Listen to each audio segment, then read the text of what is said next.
Good morning, all.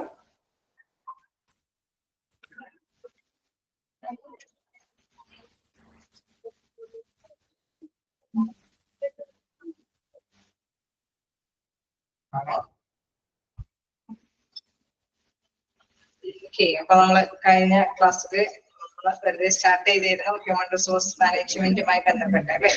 എല്ലാവരുടെയും കയ്യിൽ human resource management ഉണ്ട് അല്ലേ?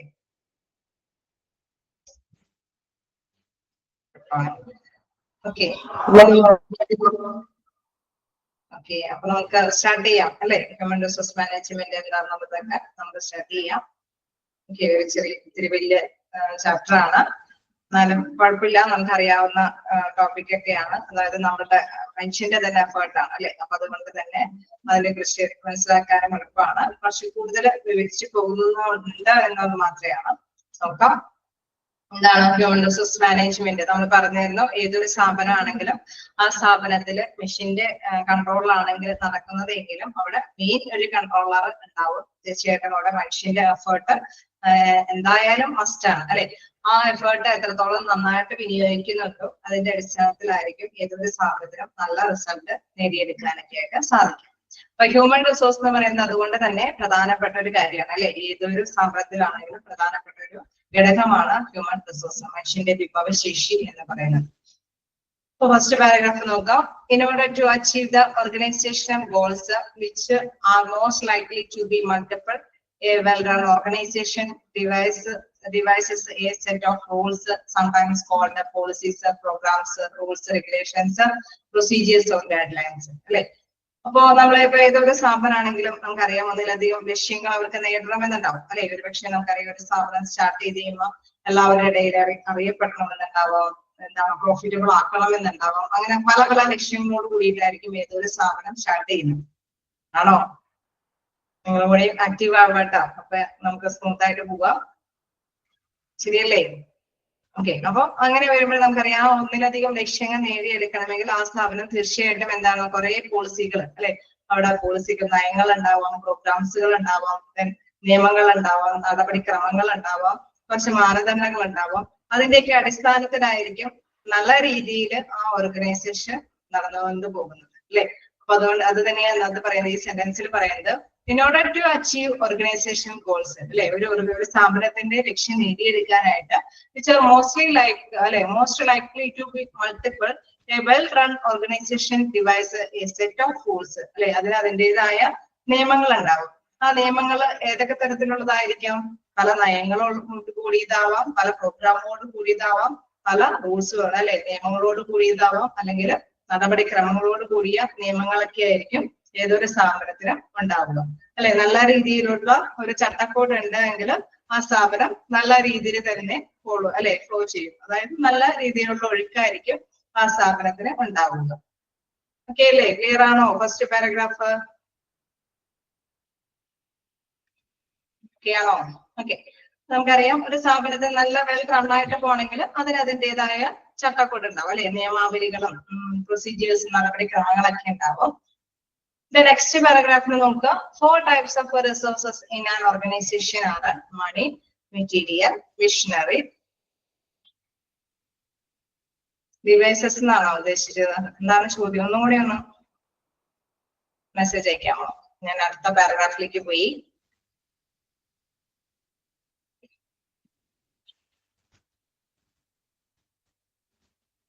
പോയി എന്തായാലും ഓർഗനൈസേഷൻ എന്ന് വെച്ചാൽ മാധ്യമങ്ങൾ, അത് ആ ഓർഗനൈസേഷന്റെ ചട്ടക്കൂട് എന്നുള്ള ആ ഒരു രീതിയാണ് ഉദ്ദേശിക്കുന്നത്. ഓക്കെ, ക്ലിയർ അല്ലേ പാരഗ്രാഫ്? അതെ അതെ, അതിൻ്റെതായ റൂൾസ് ആൻഡ് റെഗുലേഷൻസ് ഉണ്ടാവും. ഓക്കെ, അപ്പോ നെക്സ്റ്റ് പാരഗ്രാഫിലേക്ക് പോകാം. ഓക്കെ അല്ലേ? അപ്പൊ നമ്മളെ കണ്ടു സെക്കൻഡ് ലൈൻ മനസ്സിലായില്ല. A well-run organization devises a set of rules, sometimes called policies, programs. അവിടെ ഒരു സെന്റൻസ് ആയിട്ടല്ല കൊടുത്തിരിക്കുന്നത്, ഒരു വലിയ സെന്റൻസിന് ചെറുതാക്കി ഫോർമാറ്റിട്ടൊക്കെ കൊടുത്തേക്കണം അല്ലെ? അപ്പൊ അതിന്റെ ആശയം മനസ്സിലാക്കി എടുക്കുക. അതായത് നല്ല രീതിയിൽ ആ ഒരു സ്ഥാപനം മുന്നോട്ട് പോകണമെങ്കിൽ അതിന് അതിൻ്റെതായ നിയമാവലികൾ, പോളിസികള്, നടപടിക്രമങ്ങള്, നിയമങ്ങള് അല്ലെ, അജണ്ടകൾ. നമുക്കറിയാം ഓരോ ഓർഗനൈസേഷനൊക്കെ ആണെങ്കിൽ അതിൻ്റെതായ മിനിറ്റ്സ് ബുക്കും കാര്യങ്ങളും അല്ലെ എല്ലാം ഉണ്ടാവും.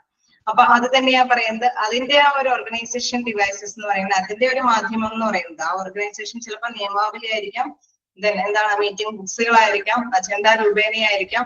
അതിന് അതിൻ്റെതായിട്ടുള്ള ഒരു പോളിസി ഉണ്ടാവും, അതിൻ്റെതായിട്ടുള്ള ഒരു നയം ഉണ്ടാവില്ലേ? എന്താണ് ഇവിടെ ഉദ്ദേശിച്ചത്? അത് ഏത് രീതിയിലും ആകാം.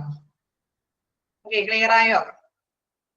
ഓക്കെ, അപ്പൊ അതാണ് അവിടെ ഉദ്ദേശിച്ചത് ആ സെക്കൻഡ് ലൈനിൽ. അതായത് ഓരോ സ്ഥാപനത്തിനും അതിൻ്റെതായ റൂൾസ് ആൻഡ് റെഗുലേഷൻസ് ഉണ്ടാവും. അത് ചിലപ്പോൾ ഒരു നിയമാവലിയോ മീൻസ് ബുക്കിലോ അല്ലെങ്കിൽ അജണ്ട പോലെ അല്ലെ എന്തെങ്കിലും പ്രൊജക്ട് രൂപേണയൊക്കെ ആയിരിക്കും അവിടെ നേരത്തെ കൂട്ടി തയ്യാറാക്കി ഉണ്ടാവുക. അത് ഫോളോ ചെയ്യാനായിട്ട് അവിടെയുള്ള വർക്കേഴ്സ് ഒക്കെ തയ്യാറാവേണ്ടതായിട്ട് വരും. നോക്കാം എന്താണ് നെക്സ്റ്റ് പാരഗ്രാഫിൽ നോക്കുമ്പോൾ 4 types of resources in an organization are money, material, machinery, that means fixed assets, and men, human resources. അതായത് ഏതൊരു സ്ഥാപനമാണെങ്കിലും നമുക്ക് എടുത്തു നോക്കിയാൽ അറിയാം അവിടെ റിസോഴ്സസ് ഉണ്ട് അല്ലെ. റിസോഴ്സ് എന്ന് പറഞ്ഞാൽ എന്താണ്? വിഭവങ്ങൾ. സാധാരണയായിട്ട് നമുക്കറിയാം ഒരു സ്ഥാപനം തുടങ്ങണമെങ്കിൽ തീർച്ചയായിട്ടും അവിടെ എന്തൊക്കെ ആവശ്യമാണ്? അതിൻ്റെതായ ഫണ്ട് ആവശ്യമാണ്. അവിടെ അസംസ്കൃത വസ്തുക്കൾ ഏതൊക്കെ തരത്തിലാണെങ്കിലും ഉള്ള മെറ്റീരിയൽസ് അവിടെ ആവശ്യമാണ്. മെഷീനറിയുടെ ആവശ്യമുണ്ട്. അപ്പൊ ഇതൊക്കെ നമുക്കറിയാം എന്താണ് ഒരു ബിൽഡിംഗ് അല്ലെങ്കിൽ ഒരു പ്ലേസ്, അതിനെ പോലെ തന്നെ അവിടെ സ്ഥാപിക്കപ്പെടുന്ന വലിയ വലിയ മെഷീൻ എന്നൊക്കെ പറഞ്ഞ ഫിക്സ്ഡ് അസറ്റ് ആണ് അല്ലെ. നമ്മളത് എപ്പോഴും ഇടയ്ക്കിടയ്ക്ക് നമുക്കറിയാം ഇടയ്ക്കൊക്കെ മാറ്റുന്ന ഒരു സാധനമല്ല അല്ലെ. ഒരു സ്ഥലമൊക്കെ എന്നൊക്കെ പറഞ്ഞു കഴിഞ്ഞാൽ ഒരു ബിൽഡിംഗ് എന്നൊക്കെ പറഞ്ഞാൽ ഇടയ്ക്കിടയ്ക്ക് മാറ്റി സ്ഥാപിക്കാൻ പറ്റുമോ?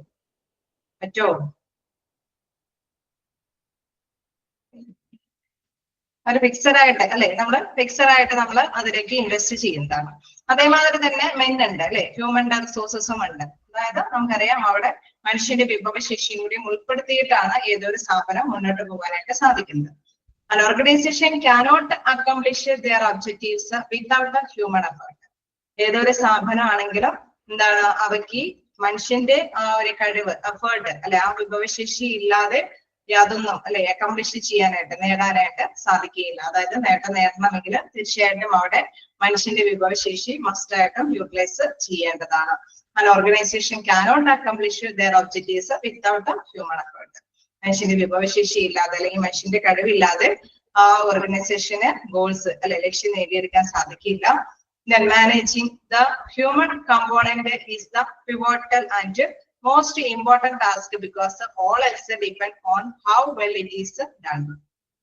അപ്പൊ അങ്ങനെ വരുമ്പോൾ ഇതില് പ്രധാനപ്പെട്ട ഒരു ഇമ്പോർട്ടന്റ് ആയിട്ടുള്ള ഒരു കണ്ടന്റ് അല്ലെ കമ്പോണന്റ് എന്ന് പറയുന്നത് ഹ്യൂമൻ എഫേർട്ട് ആണ് അല്ലെ. അതിന് നല്ല രീതിയിൽ മാനേജ് ചെയ്തില്ലെങ്കിൽ മനുഷ്യന്റെ ആ വിഭവശേഷിയെ നല്ല രീതിയിൽ കൺട്രോളിങ്ങും മാനേജിങ്ങും ഒക്കെ നടത്തിക്കൊണ്ട് പോകാൻ പറ്റിയില്ല എങ്കിൽ തീർച്ചയായിട്ടും എന്താണ് ആ ബിസിനസ് പോകുന്നത് എന്താണ് നേരായ വഴിക്ക് പോകാനായിട്ട് സാധിക്കില്ല. കാരണം മറ്റെല്ലാം ഇതിനെ ആശ്രയിച്ചിട്ടാണ് ഡിപ്പെൻഡ് ചെയ്തിരിക്കുന്നത്. ഓക്കെ, ലോസ് ആയി പോകാനായിട്ടുള്ള സാധ്യതയുണ്ട്, കാരണം നഷ്ടത്തിൽ പോകാനായിട്ടുള്ള സാധ്യതയുണ്ട്. കാരണം മോസ്റ്റ് ഓഫ് ദം എന്തിനെ ഡിപ്പെൻഡ് ചെയ്തിരിക്കുന്നു? ഹ്യൂമന്റെ എഫേർട്ടിനെയാണ് ഡിപ്പെൻഡ് ചെയ്തിരിക്കുന്നത്. ഓക്കെ ആണോ? പിവോട്ട് എന്ന് പറഞ്ഞ സുപ്രധാന ഘടകമാണ് അല്ലെ. മനുഷ്യന്റെ എഫേർട്ടാണ് ഏതൊരു സ്ഥാപനത്തിന്റെയും സുപ്രധാന ഘടകം. കാരണം എന്തുകൊണ്ടാ? അത് നല്ല രീതിയിൽ കൈകാര്യം ചെയ്യാനായിട്ട് പറ്റിയില്ല എങ്കിൽ മറ്റൊന്നും അല്ലെ നല്ല രീതിയിൽ മൂവ് ചെയ്യാനായിട്ട് സാധിക്കില്ല. കാരണം എല്ലാം എന്തിനെ ആശ്രയിച്ചിരിക്കുന്നു? Depend on how well it is done അല്ലെ. മനുഷ്യന്റെ വിഭവശേഷി എങ്ങനെ കൈകാര്യം ചെയ്യുന്നു, അത് നല്ല രീതിയിൽ ഓക്കെ ആയിട്ട് പോകുന്നുണ്ടെങ്കിൽ തീർച്ചയായിട്ടും എന്താണ് ആ സ്ഥാപനത്തിന് ലോസ് ഒന്നും ഇല്ലാതെ പ്രോഫിറ്റബിൾ ആയിട്ട് തന്നെ കൊണ്ടുപോകാനായിട്ട് സാധിക്കും. ഓക്കെ, ഐഡിയ ക്ലിയർ ആയോ? സെക്കൻഡ് പാരഗ്രാഫ് ഒക്കെ ആണോ? അതില് ഇമ്പോർട്ടന്റ് ആയിട്ടുള്ള കാര്യങ്ങളാണ് അല്ലെ. ഹ്യൂമൻ റിസോഴ്സ് പ്രധാനപ്പെട്ടതാണെന്നുള്ളത് നോട്ട് ചെയ്ത് വെക്കുക. പ്രധാനമായിട്ടും ഏതൊരു ഓർഗനൈസേഷനിലും വരാവുന്ന റിസോഴ്സസ് അല്ലെ, അവിടെ ഉപയോഗപ്രദമാകുന്ന റിസോഴ്സസിൽ പെടുന്നതാണ് മണി, മെറ്റീരിയൽ, മെഷീനറി അല്ലെ, മാൻ അല്ലെ. അത് അണ്ടർലൈൻ ചെയ്ത് വെക്കുക. ഇടയ്ക്കിടയ്ക്ക് ചോദ്യ ക്വസ്റ്റ്യൻസ് കാണാറുണ്ട്. നമുക്ക് നെക്സ്റ്റ് പാരഗ്രാഫിലേക്ക് പോകാം. ഓക്കെ ആണോ?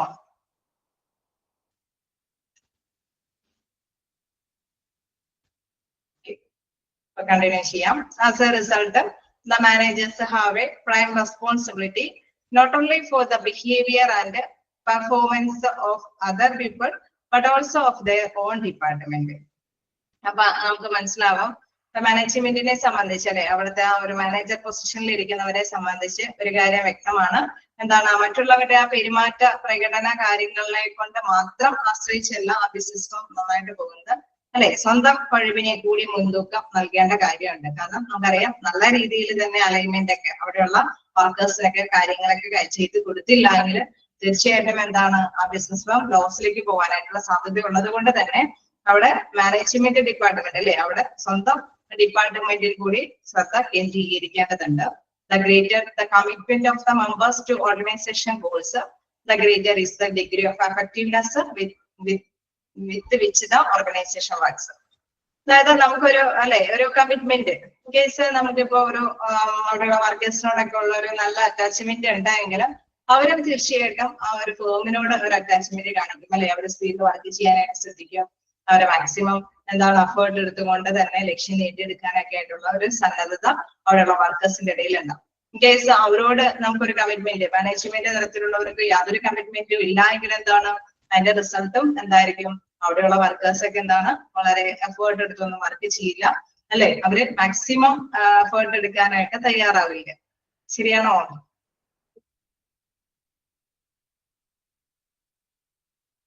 ആണോ?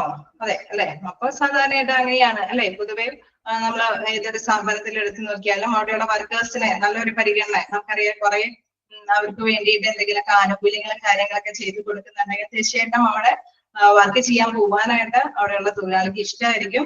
അവര് മാക്സിമം അവരുടെ എഫേർട്ടുകൾ അവർക്ക് വേണ്ടിയിട്ട് ചെലവഴിക്കും. The greater the commitment of the members to organization goals, the greater is the degree of effectiveness with which the organization, അവർക്ക് നല്ലൊരു കമ്മിറ്റ്മെന്റ്, നല്ലൊരു ബന്ധം അവിടെയുള്ള വർക്കേഴ്സിനിടയിൽ കൊടുക്കുകയാണെങ്കിൽ തീർച്ചയായിട്ടും അവരെന്താണ് അവരുടെ മാക്സിമം എഫക്ട് എടുത്തുകൊണ്ട് തന്നെ അവരുടെ വർക്കുകളിലേക്ക്, അല്ലെ, അവരുടെ വർക്കിലേക്ക് വ്യാപൃതമാക്കാനായിട്ട് അവര് തയ്യാറാവും. ശരിയാണോ? അല്ലേ? എന്തെങ്കിലും ഡൗട്ടുകളുണ്ടോ? ജസ്റ്റ് വായിച്ചു നോക്കാം. 3 പാരഗ്രാഫ് ചെറുതാണ്, അതായത് ഹ്യൂമന്റെ ആ ഒരു പ്രാധാന്യത്തെ എടുത്ത് പറയുന്നതാണ്.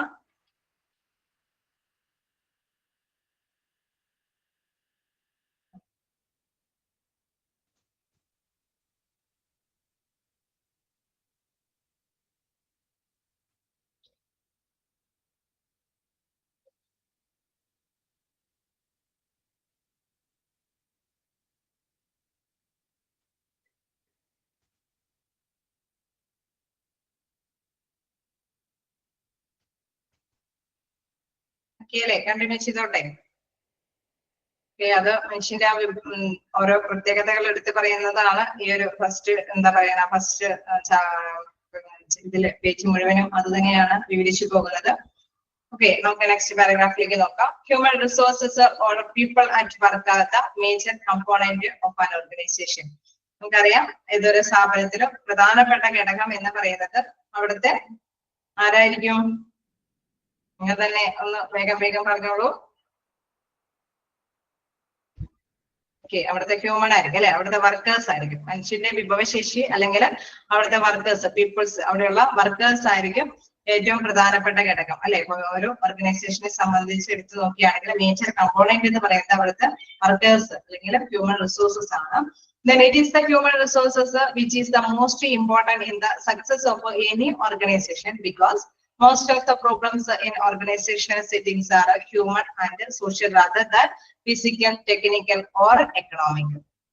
ഓക്കെ, നമുക്കറിയാം ഇപ്പൊ മെയിൻ കമ്പോണന്റ് ഹ്യൂമൻ ആയതുകൊണ്ട് തന്നെ നമുക്കറിയാം ഏറ്റവും ശ്രദ്ധ കേന്ദ്രീകരിക്കേണ്ടതും ഹ്യൂമന്റെ പ്രോബ്ലംസിനെ കൈകാര്യം ചെയ്യുകയാണ്, അല്ലെ? അപ്പൊ അത് തന്നെയാണ് ഈ സെന്റൻസിൽ പറയുന്നത്. മറ്റേതൊരു പ്രശ്നത്തിനേക്കാളും അല്ലെ നന്നായിട്ട് പ്രാധാന്യം കൊടുക്കേണ്ട ഒരു കാര്യം മനുഷ്യന്റെ ആ ഒരു പ്രോബ്ലംസുകൾ എന്തെങ്കിലും ഉണ്ടെങ്കിൽ അതിനെ കൈകാര്യം ചെയ്യുക എന്ന് പറയുന്നതാണ് മോസ്റ്റ് ഇമ്പോർട്ടന്റ് ആയിട്ടുള്ള കാര്യം. അതായത് എന്താ പറയുന്നത് ഇതില് സെന്റൻസിൽ എടുത്ത് പറയുന്നല്ല, it is this human resources which is the most important in the success of any organisation, അല്ലെ? ഒരു ഓർഗനൈസേഷന്റെ വിജയത്തിൽ എത്തിക്കാനായിട്ട് സാധിക്കുന്നത് അവിടുത്തെ മാക്സിമം ഹ്യൂമന്റെ നല്ലൊരു എഫേർട്ടാണ്, നല്ല കാര്യശേഷിയുള്ള പ്രവർത്തനമാണ്. അതുകൊണ്ട് തന്നെ അല്ലെ, because most of the problems in organisation settings are human and social rather than physical, technical or economic. അതുകൊണ്ട് തന്നെ എന്താണ് അവിടെ ഹ്യൂമന്റെ എന്തെങ്കിലും പ്രോബ്ലംസ് ഉണ്ടെങ്കിൽ അത് സെറ്റ് ചെയ്യുക എന്നുള്ളതാണ് ഏറ്റവും പ്രധാനപ്പെട്ട കാര്യം. ഏതിനേക്കാളും ഉപരി എന്തെങ്കിലും ഭൗതികമായിട്ടുള്ള അല്ലെങ്കിൽ സാങ്കേതികമായിട്ടുള്ള അല്ലെങ്കിൽ സാമ്പത്തികമായിട്ടുള്ള എന്തെങ്കിലും പ്രശ്നത്തിനേക്കാൾ ഉപരി മനുഷ്യന്റെ എന്തെങ്കിലും അല്ലെ മനുഷ്യന്റെ പെരുമാറ്റ പ്രോബ്ലം കൊണ്ടോ എന്തെങ്കിലും തർക്കങ്ങളൊക്കെ പരിഹരിക്കുക എന്നുള്ളതാണ് ഏറ്റവും പ്രധാനപ്പെട്ട കാര്യം. കാരണം എന്തുകൊണ്ടാണ് ഏതൊരു സ്ഥാപനത്തിനെയും വിജയത്തിൽ എത്തിക്കാനായിട്ട് ഏറ്റവും മോസ്റ്റ് ആയിട്ട് വേണ്ടിയിരിക്കുന്നത് എന്താണ്? മോസ്റ്റ് ആയിട്ട് വേണ്ടിയിരിക്കുന്നത് ഹ്യൂമന്റെ എഫേർട്ടാണ് അല്ലെ, ഹ്യൂമൻ റിസോഴ്സസ് ആണ്. അതുകൊണ്ടാണ് ഏറ്റവും പ്രധാനപ്പെട്ടെന്ന് പറയുന്ന അവിടുത്തെ സ്റ്റാഫുകളാണ് അല്ലെങ്കിൽ ഹ്യൂമന്റെ എഫേർട്ടുകളാണ്. അപ്പൊ അതുകൊണ്ട് തന്നെ എന്താണ് മറ്റേതൊരു പ്രശ്നത്തിനേക്കാളും നന്നായിട്ട് കൈകാര്യം ചെയ്യേണ്ടത് എന്താണ് ഹ്യൂമന്റെ എന്തെങ്കിലും സെറ്റിൽമെന്റ്സ് കാര്യങ്ങളായിരിക്കും. എന്താ ഇൻഡിവിജ്വൽസ് സ്പീഡ് കൂടുന്നില്ലല്ലോ, നമുക്ക് ക്യാച്ച് ചെയ്യാൻ പറ്റുന്നില്ലേ? ഓക്കെ ആണ് അല്ലെ. ഇത് അങ്ങനെ ഒരു ഫ്ലോയില് പോയി കഴിഞ്ഞാൽ നിങ്ങൾക്ക് ക്യാച്ച് ചെയ്യാൻ പറ്റും എന്ന് ഓർത്തിട്ടാണ്. സ്പീഡ് എവിടെയെങ്കിലും കൂടി പോകുന്നുണ്ടെങ്കിൽ പറയണം കേട്ടോ. കുഴപ്പമില്ല, എന്തെങ്കിലും സ്പീഡ് കൂടുന്നുണ്ടെങ്കിൽ ഒന്ന് പറയണം. കാരണം നമുക്ക് ഈ ചാപ്റ്റർ ഇങ്ങനെ വിവരിച്ചു പോകാൻ നിങ്ങൾ കണ്ടു കാണും, നിങ്ങളുടെ കയ്യിലുണ്ട് അല്ലെ, എല്ലാവരുടെയും കയ്യിൽ. അത് വലിയൊരു ചാപ്റ്റർ ആണ്. നമുക്കാണെങ്കിൽ കിട്ടുന്ന അവേഴ്സ് എന്ന് പറഞ്ഞാൽ ആഴ്ചയിൽ 2 അവറാണ്. നമുക്ക് അതിനുശേഷം പിന്നെ കുറെ ക്ലാസ്സുകൾ എടുക്കാനുണ്ട്. അപ്പൊ അതുകൊണ്ട് തന്നെ വലിയ കുഴപ്പമില്ലാത്തൊരു ചാപ്റ്റർ ആണ്. അതായത് നിങ്ങളും കൂടി ഓക്കെ ആണെങ്കിൽ നമുക്ക് സ്പീഡിൽ തന്നെ പോകാനായിട്ട് സാധിക്കും. നമുക്ക് ഒന്നിച്ച് പോവാം. അപ്പൊ എന്താ പറയുന്നത്, നെക്സ്റ്റ് ഇതിലേക്ക് പോവുകയാണെങ്കിൽ നമ്മൾ കണ്ടു ഏറ്റവും പ്രാധാന്യം കൊടുക്കണമെന്ന്. The individuals who are at workplace show not only similar behavioral patterns and characteristics to certain degree, but they also show many difference in behavior. അതായത് നമുക്കറിയാം അല്ലെ, ഒരേപോലെയുള്ള പേഴ്സൺസ് ആയിരിക്കും, ചിലപ്പോൾ ഒരേ ഡിഗ്രി ഒക്കെ ഉള്ള പേഴ്സൺസ് ആയിരിക്കും ഡ്യൂട്ടിക്കൊക്കെ കയറുന്നത്. പക്ഷെ അവരെ രണ്ടുപേരും ഒരുപോലത്തെ നേച്ചർ ആയിരിക്കുമോ? അല്ല അല്ലെ. അവരുടെ ബിഹേവിയർ എന്ന് പറയുന്നത് അവരുടെ പെരുമാറ്റ രീതികളൊക്കെ വ്യത്യസ്തമായിരിക്കും അല്ലെ. അവരുടെ ക്വാളിഫിക്കേഷൻ ഒക്കെ സെയിം ആയിരിക്കും, ഒരുപക്ഷെ ഒരു നാട്ടുകാരൊക്കെ ആയിരിക്കും. പക്ഷെ എന്താണ് അവരുടെ ബിഹേവിയർ പാറ്റേൺസിൽ ഡിഫറെന്റ് ആയിരിക്കും അല്ലെ.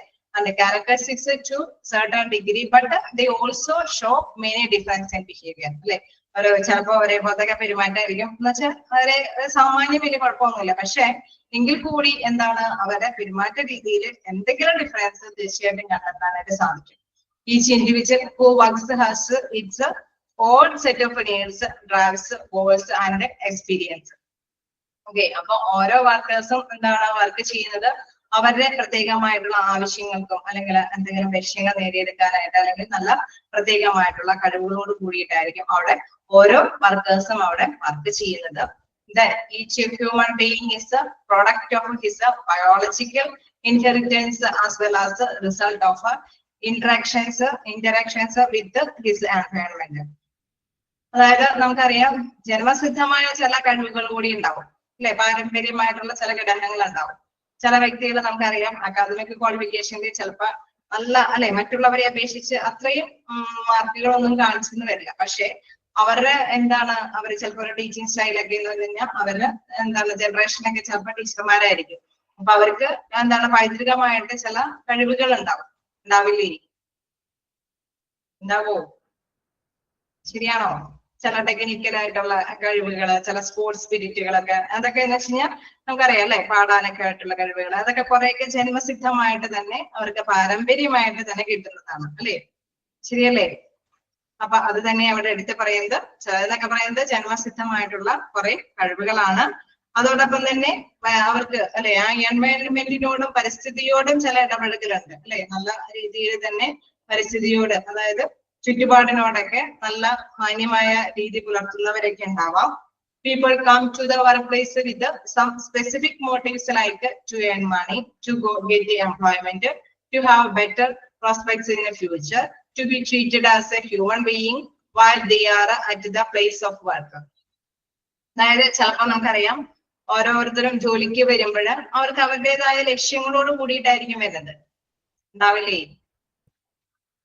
ഉണ്ടാവോ? എന്തെങ്കിലുമൊക്കെ ലക്ഷ്യങ്ങൾ ഉണ്ടാവോ? ഓക്കെ, ഉണ്ടാവും അല്ലെ. അപ്പൊ തീർച്ചയായിട്ടും എന്താണ് അവർക്ക് എന്താണ് സാലറി കിട്ടണം അല്ലെ, മണി മോട്ടിവേറ്റ് ആയിട്ട് തന്നെ ചിലപ്പോ അവിടെ ജോലിക്ക് വേണ്ടിയിട്ട് തയ്യാറാവുന്നവരുണ്ടാവാം. അതല്ലെങ്കിൽ നല്ലൊരു ജോലി അല്ലെ, നമ്മളെ സമൂഹത്തില് നല്ല പേരിൽ ഉള്ള ജോലി കിട്ടണമെന്ന് ആഗ്രഹം ഉണ്ടാവാം. അതല്ലെങ്കിൽ നമുക്കറിയാം ബേസിക്കലി നമുക്കറിയാം അധികം സാലറി ഇല്ലെങ്കിലും ചിലപ്പോഴൊക്കെ ചിലരൊക്കെ ചില ജോലിയിലേക്ക് ചെല്ലും. കാരണം അവിടെ ഒരു പ്രാക്ടീസ് കിട്ടിക്കഴിഞ്ഞാൽ അല്ലെ സ്റ്റാർട്ടിങ് ഒക്കെ അവിടെ ഒരു കരിയർ നമുക്ക് സ്റ്റാർട്ട് ചെയ്യാൻ പറ്റിക്കഴിഞ്ഞാൽ പിന്നെ എവിടെയെങ്കിലും ചാൻസ് കിട്ടും അല്ലെ. അപ്പൊ ഒരു ബെറ്റർ പ്രോസ്പെക്ട്സ് ഇൻ ഫ്യൂച്ചർ ഭാവിയിലേക്ക് നമുക്ക് കരുതാനായിട്ട് സാധിക്കും എന്നുള്ള ഒരു എയിമോടുകൂടി വന്ന് ജോലി ചെയ്യുന്നവരുണ്ടാവാം. To be treated as a human being while they are at the place of work അല്ലെ. അവിടെ വർക്ക് ചെയ്യുന്ന ഓരോരുത്തർക്കും അവരുടേതായിട്ടുള്ള സ്പെസിഫിക് ആയിട്ടുള്ള ലക്ഷ്യങ്ങളോട് കൂടിയിട്ടായിരിക്കും അവിടെ വർക്ക് ചെയ്യാൻ വരുന്നത്. ഓക്കെ ആണോ? ക്ലിയർ ആണോ? ഓക്കെ. പിന്നെ നമുക്കറിയാം നല്ലൊരു മനുഷ്യനായിട്ട് വർക്ക് ചെയ്യണം അല്ലെ. നമുക്കറിയാം ഭയങ്കര സ്ട്രെസ് ഒന്നും ഇല്ലാത്ത ഒരു സിമ്പിൾ ആയിട്ട് അല്ലെ. വലിയ പ്രോബ്ലം ചിലരൊക്കെ സാലറി മാത്രം ലക്ഷ്യം വെച്ചിട്ട് മാത്രം വരുന്നവരായിരിക്കില്ല. സാലറി കാരണം അവരെ ഫിനാൻഷ്യലി അവർ സൗണ്ട് ഉള്ളവരായിരിക്കാം, വലിയ പ്രശ്നമൊന്നും ഇല്ലാത്തവരായിരിക്കാം. പക്ഷെ അവർക്കൊരു അല്ലെ ചെറിയ രീതിയിൽ ജോലിയൊക്കെ ചെയ്ത് വലിയ സ്ട്രെസ് ഒന്നും ഇല്ലാതെ തന്നെ ജീവിതം മുന്നോട്ട് കൊണ്ടുപോകണമെന്ന് ആഗ്രഹിക്കുന്നവരുണ്ടാവും അല്ലെ. To be treated as a human being while they are at the place of work അല്ലെ. നല്ല രീതിയിൽ സ്ട്രെസ് ഒന്നും ഇല്ലാതെ ജോലി ചെയ്യണമെന്ന് ആഗ്രഹത്തോടു കൂടി വർക്ക് ചെയ്യുന്നവരുണ്ടാവും. അങ്ങനെ വ്യത്യസ്ത തരത്തിലുള്ള ലക്ഷ്യത്തോടു കൂടിയിട്ടായിരിക്കും അവര് വർക്ക് ചെയ്യാനായിട്ട് സന്നദ്ധരാകുന്നത്. They sell their labor for a reasonable wage or salary and other benefits. നമുക്കറിയാം അവര് ഓരോ വർക്കേഴ്സും അവരുടെ അവരുടെ കഴിവുകൾ അല്ലെ, അവരുടെ കഴിവുകൾ എന്തിനു വേണ്ടിയിട്ടാണ് സ്പെൻഡ് ചെയ്യുന്നത്, വിനിയോഗിക്കുന്നതിന് വേണ്ടിയിട്ടാണ് റീസണബിൾ ആയിട്ടുള്ള വേജിനോ അല്ലെങ്കിൽ കൂലിക്കോ സാലറിക്കോ വേണ്ടിയിട്ടായിരിക്കും അവരവരുടെ അല്ലെ അവരുടെ കഴിവുകളൊക്കെ വ്യയം ചെയ്യുന്നത്. Then these people provide the knowledge and much of the energy by which organization objectives are fulfilled. നമുക്കറിയാം ഓർഗനൈസേഷന്റെ ലക്ഷ്യം നേടിയെടുക്കാനായിട്ട് ഏതോ ഒരു സ്റ്റാഫും അവരവരുടെ കഴിവുകളും അതോടൊപ്പം തന്നെ അറിവുകളും വിനിയോഗിക്കുന്നുണ്ട്. ഒപ്പം തന്നെ അവർക്ക് അവരുടേതായിട്ടുള്ള കൂലിയും ആഗ്രഹിക്കുന്നുണ്ട് അല്ലെ. അത് തീർച്ചയായിട്ടും അതിന് വേണ്ടിയിട്ടാണ് അവരവരുടെ സമയവും കഴിവും എല്ലാം തന്നെ അവർക്ക് വേണ്ടിയിട്ട് സ്പെൻഡ് ചെയ്യുന്നത് അല്ലെ, ചെലവഴിക്കുന്നത്. The management must therefore be aware not only of the organizational but also employee and staff needs. അപ്പൊ എപ്പോഴും മാനേജ്മെന്റ് ശ്രദ്ധിക്കണം ഒരിക്കലും അവരുടെ ഓർഗനൈസേഷന്റെ ലക്ഷ്യം നേടിയെടുക്കാന്ന് മാത്രമല്ല ലക്ഷ്യം വെക്കേണ്ടത്, അവിടെ വന്നിരിക്കുന്ന ഓരോ തൊഴിലാളിക്കും അതിൻ്റെതായ ലക്ഷ്യം കൂടി ഉണ്ട് എന്നുള്ള പരിഗണനയോട് കൂടിയിട്ടായിരിക്കണം എല്ലാ കാര്യങ്ങളും സെറ്റ് ചെയ്യേണ്ടത് അല്ലെ. Management must therefore be aware അല്ലെ, ആ ഒരു ധാരണ അവർക്ക് ഉണ്ടായിരിക്കണം. Not only of the organisational but also employee and self needs. സ്വന്തം കാര്യത്തിനോടൊപ്പം തന്നെ എംപ്ലോയീസിന്റെയും കൂടി കാര്യം കൺസിഡർ ചെയ്യണമെന്നുള്ള ഒരു ധാരണ മാനേജ്മെന്റിന് ഉണ്ടായിരിക്കും. ഓക്കെ ആണോ?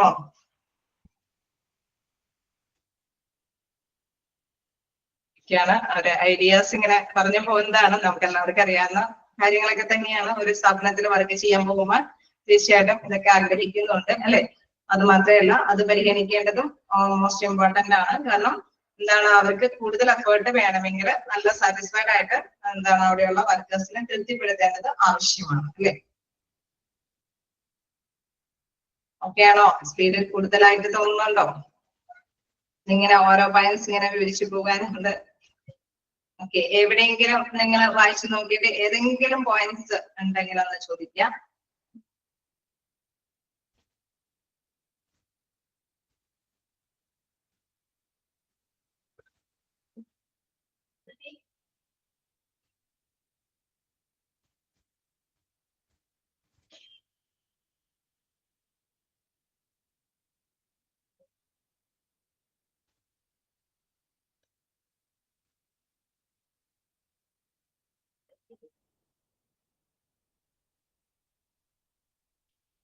വായിച്ചു നോക്കട്ടെ, ഏതെങ്കിലും പോയിന്റ് ഡൗട്ട് ഉണ്ടെങ്കിൽ ചോദിക്കാട്ടോ.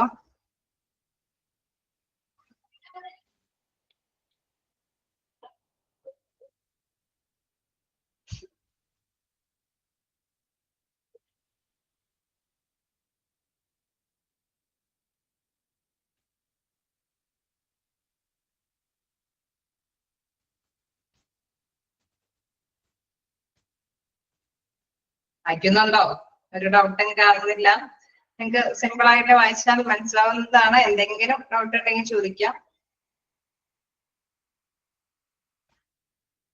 ഡൗട്ട് ഇല്ലെങ്കിൽ ഞാൻ കണ്ടിന്യൂ ചെയ്യാം കേട്ടോ.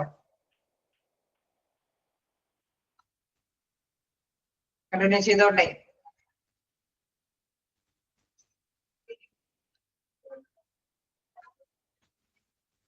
ഓക്കെ, കുറച്ചുകൂടി സ്പീഡ് കുറയ്ക്കാൻ നോക്കാം. It is A very important and challenging job in managing people because of the dynamic nature of the people. Okay, ഇതില് പ്രധാനമായിട്ട് നമ്മൾ മനസ്സിലാക്കേണ്ട ഒരു കാര്യം എന്താണ്? മാനേജിങ്, പീപ്പിളിനെ മാനേജ് ചെയ്യുക അല്ലെ. ഓരോരുത്തർക്കും വ്യത്യസ്ത ക്യാരക്ടർ ഉള്ളവരാണ്, വ്യത്യസ്ത അംബീഷനോട് കൂടിയിട്ടാണ് ജോലിയിലേക്ക് വരുന്നത്.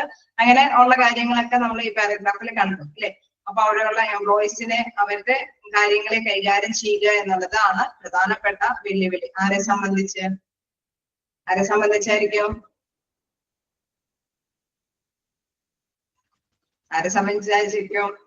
ആ ഓർഗനൈസേഷന്റെ മാനേജ്മെന്റിനെ സംബന്ധിച്ച് ഇവിടെയുള്ള ഓരോ വർക്കേഴ്സിനെ നല്ല രീതിയിൽ തന്നെ കൈകാര്യം ചെയ്യേണ്ടതുണ്ട്. അത് തന്നെയായിരിക്കും മാനേജ്മെന്റിനെ സംബന്ധിച്ച് ഒരു പ്രധാനപ്പെട്ട വെല്ലുവിളിയായിരിക്കും. കാരണം എന്തുകൊണ്ടാണ് എടുത്ത് പറയുന്നത്?